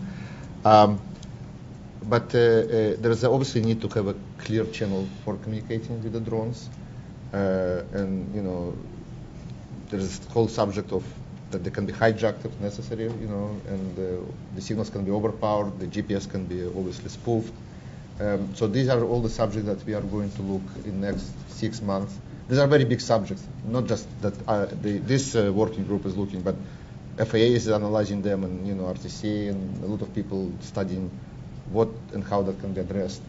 But we will provide a summary in the next 6 months of which route the industry would rather take, using the unlicensed band, common standard, or individual standards, whether it's going to be satellite or terrestrial, or they would prefer to have a route toward licensed bands. But then the question would be how that licensed band will be obtained, and we brought the subject whether it's through the auction or some kind of assignment, and who is going to manage that. So these are all this, if you want to. Yeah, it's really not a problem. You just go to Uncle Julius' Spectrum treasure chest. Is that another uncle? All right. I have a question. Oh, okay. Excuse me. Walter. Yeah, I just want to add on to the discussion. It seems to me, well, first I'll make an observation. Some of the issues you talk about here are very similar to the liabilities associated with driverless cars. Mm-hmm. So I think there's certainly, from a legal perspective, there's some common ground here in terms of liability law and some of the tort issues. On another dimension, it seems to me we're moving out of an era in which we're actually flying these planes. So when we talked about command and control channels in the past, you were talking about real-time channels that had very, very low latency because you were actually manipulating the control surfaces of the plane. And there may be opportunities for licensed services offering reliability that are shared depending upon what the latency requirements are associated with the signal. So if you need microsecond control, that's very difficult to share. If you need a high reliability channel that inputs a message to a device that tells it needs to change course or return home or announce its position or do something else, that's another opportunity. So I would hope that when we talk about command and control, we look at whether or not we're talking about command and control channels in the legacy environment or whether the new technology opens up different dimensions, parameters that might be advantageous from a pooling perspective. You make a really good point, which is most of these things don't require that kind of millisecond type response, except for in highly congested areas when you need to pass through potentially restricted airspaces, and you have allocated slots, and somebody needs to actually be taking control. But once you're past that, you need to just be getting back, position, direction. You already know what the flight plan is. It's likely there, and once it's on station, probably highly repetitive. So that becomes a whole different ballgame in terms of keeping track and how often you would do it, which then opens up the ability to share a certain amount of spectrum for a lot more vehicles. Very good. Any questions on the phone? One, and I don't know if it's going to be just sanity checking something. It sounds like, and I apologize if this is stating the obvious, it sounds like the focus really is on the command and control, and what I'm reading between the lines of the presentation is that we can actually separate any bandwidth requirements of the payload, and that could be sort of any spectrum requirements of the payload could be handled under what you might think of as normal FCC processes, and it's the command and control aspects that require coordination with other agencies. Is that approximately correct? Can you identify yourself, by the way? Who is asking that question? Oh, I'm sorry. It's David Tenenhouse. Apologies. We start looking at command control because it was rather a low-hanging fruit. It's a common problem for everyone. Everyone who needs to operate has to have a command control. We didn't hear a lot of feedback yet about the payload needs. Obviously Facebook and Google pursue the communication type of drones or UAS systems, but we approach the ITU, and there's a whole effort going about the allocation of the spectrum through the ITU. There's a current allocation exists. We mentioned CKU and Q-band, CK and Q-band, and we are working through the ITU to get more allocation harmonized in the world. But still the industry is in the earlier phases, and so we didn't hear yet a lot of requests for spectrum for the payloads. That's something that hopefully will come later. But right now everyone thinking just how they fly the drones before they even think how to provide the services with them. And so that's the reason we actually started first looking at command and control frequencies.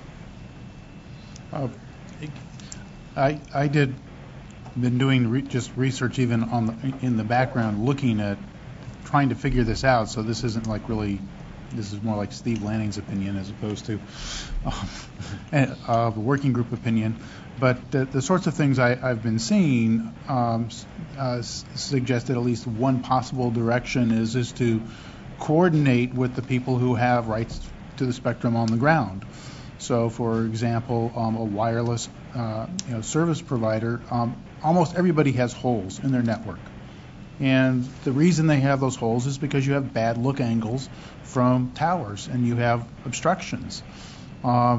Is the typical reason why you have these holes. You have a much better look angle off of, say, a high platform. So it becomes quite possible to think of putting those platforms up as overlays in the U.S. to fill holes. And in a dense area where there could be a lot of people in some of those holes, you might need a lot of those aerial platforms.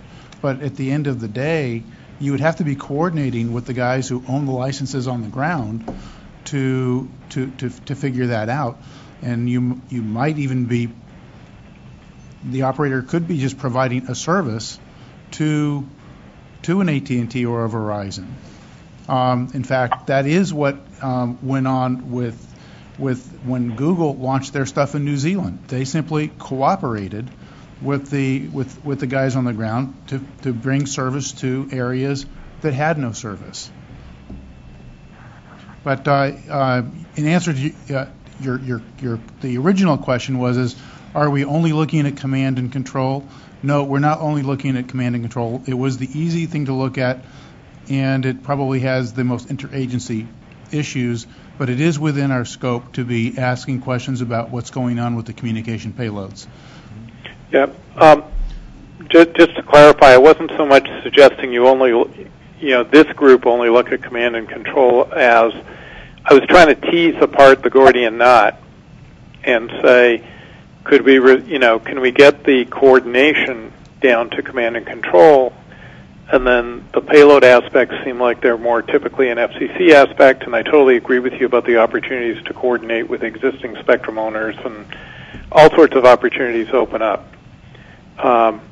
I was just trying to see if there was a way to slice through the otherwise, if every agency is trying to deal with all parts of this, that's going to get very hard to get done.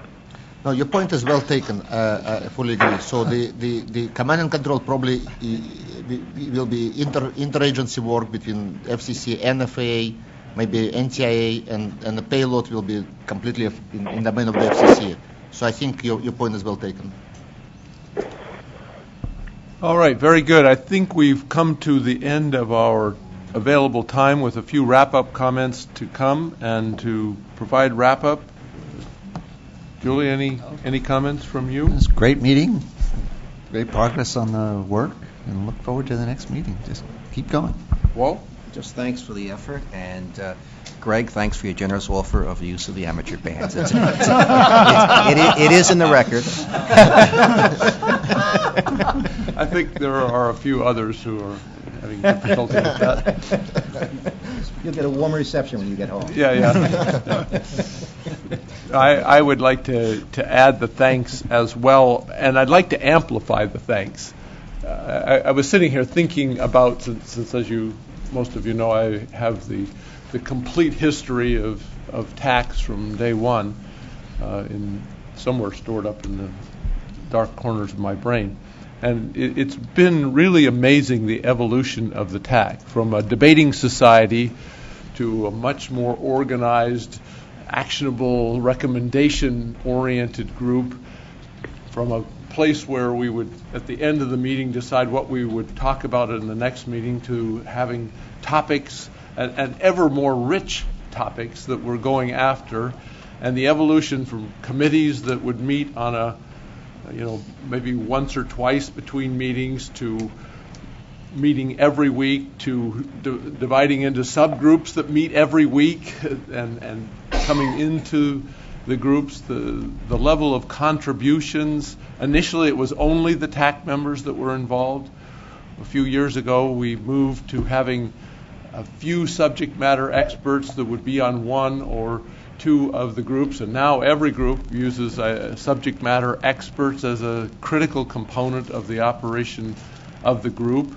And we've now evolved from not just subject matter experts that have been incorporated in the group, but having guest lecturers come and talk to the groups, so bringing in an ever richer array of thinking into this. And today, of course, we added even the next dimension to that layer, which is putting out an invitation for the public writ large to provide contributions to the group in specific areas. But it's really quite amazing, the ever-spreading reach of the organization, and if I put it in a more common vernacular, the ever-increasing free labor that that the FCC is deriving value from. But I think this is one of those great cases where free labor on one side is benefit for all those involved, and so that's why people keep doing this, because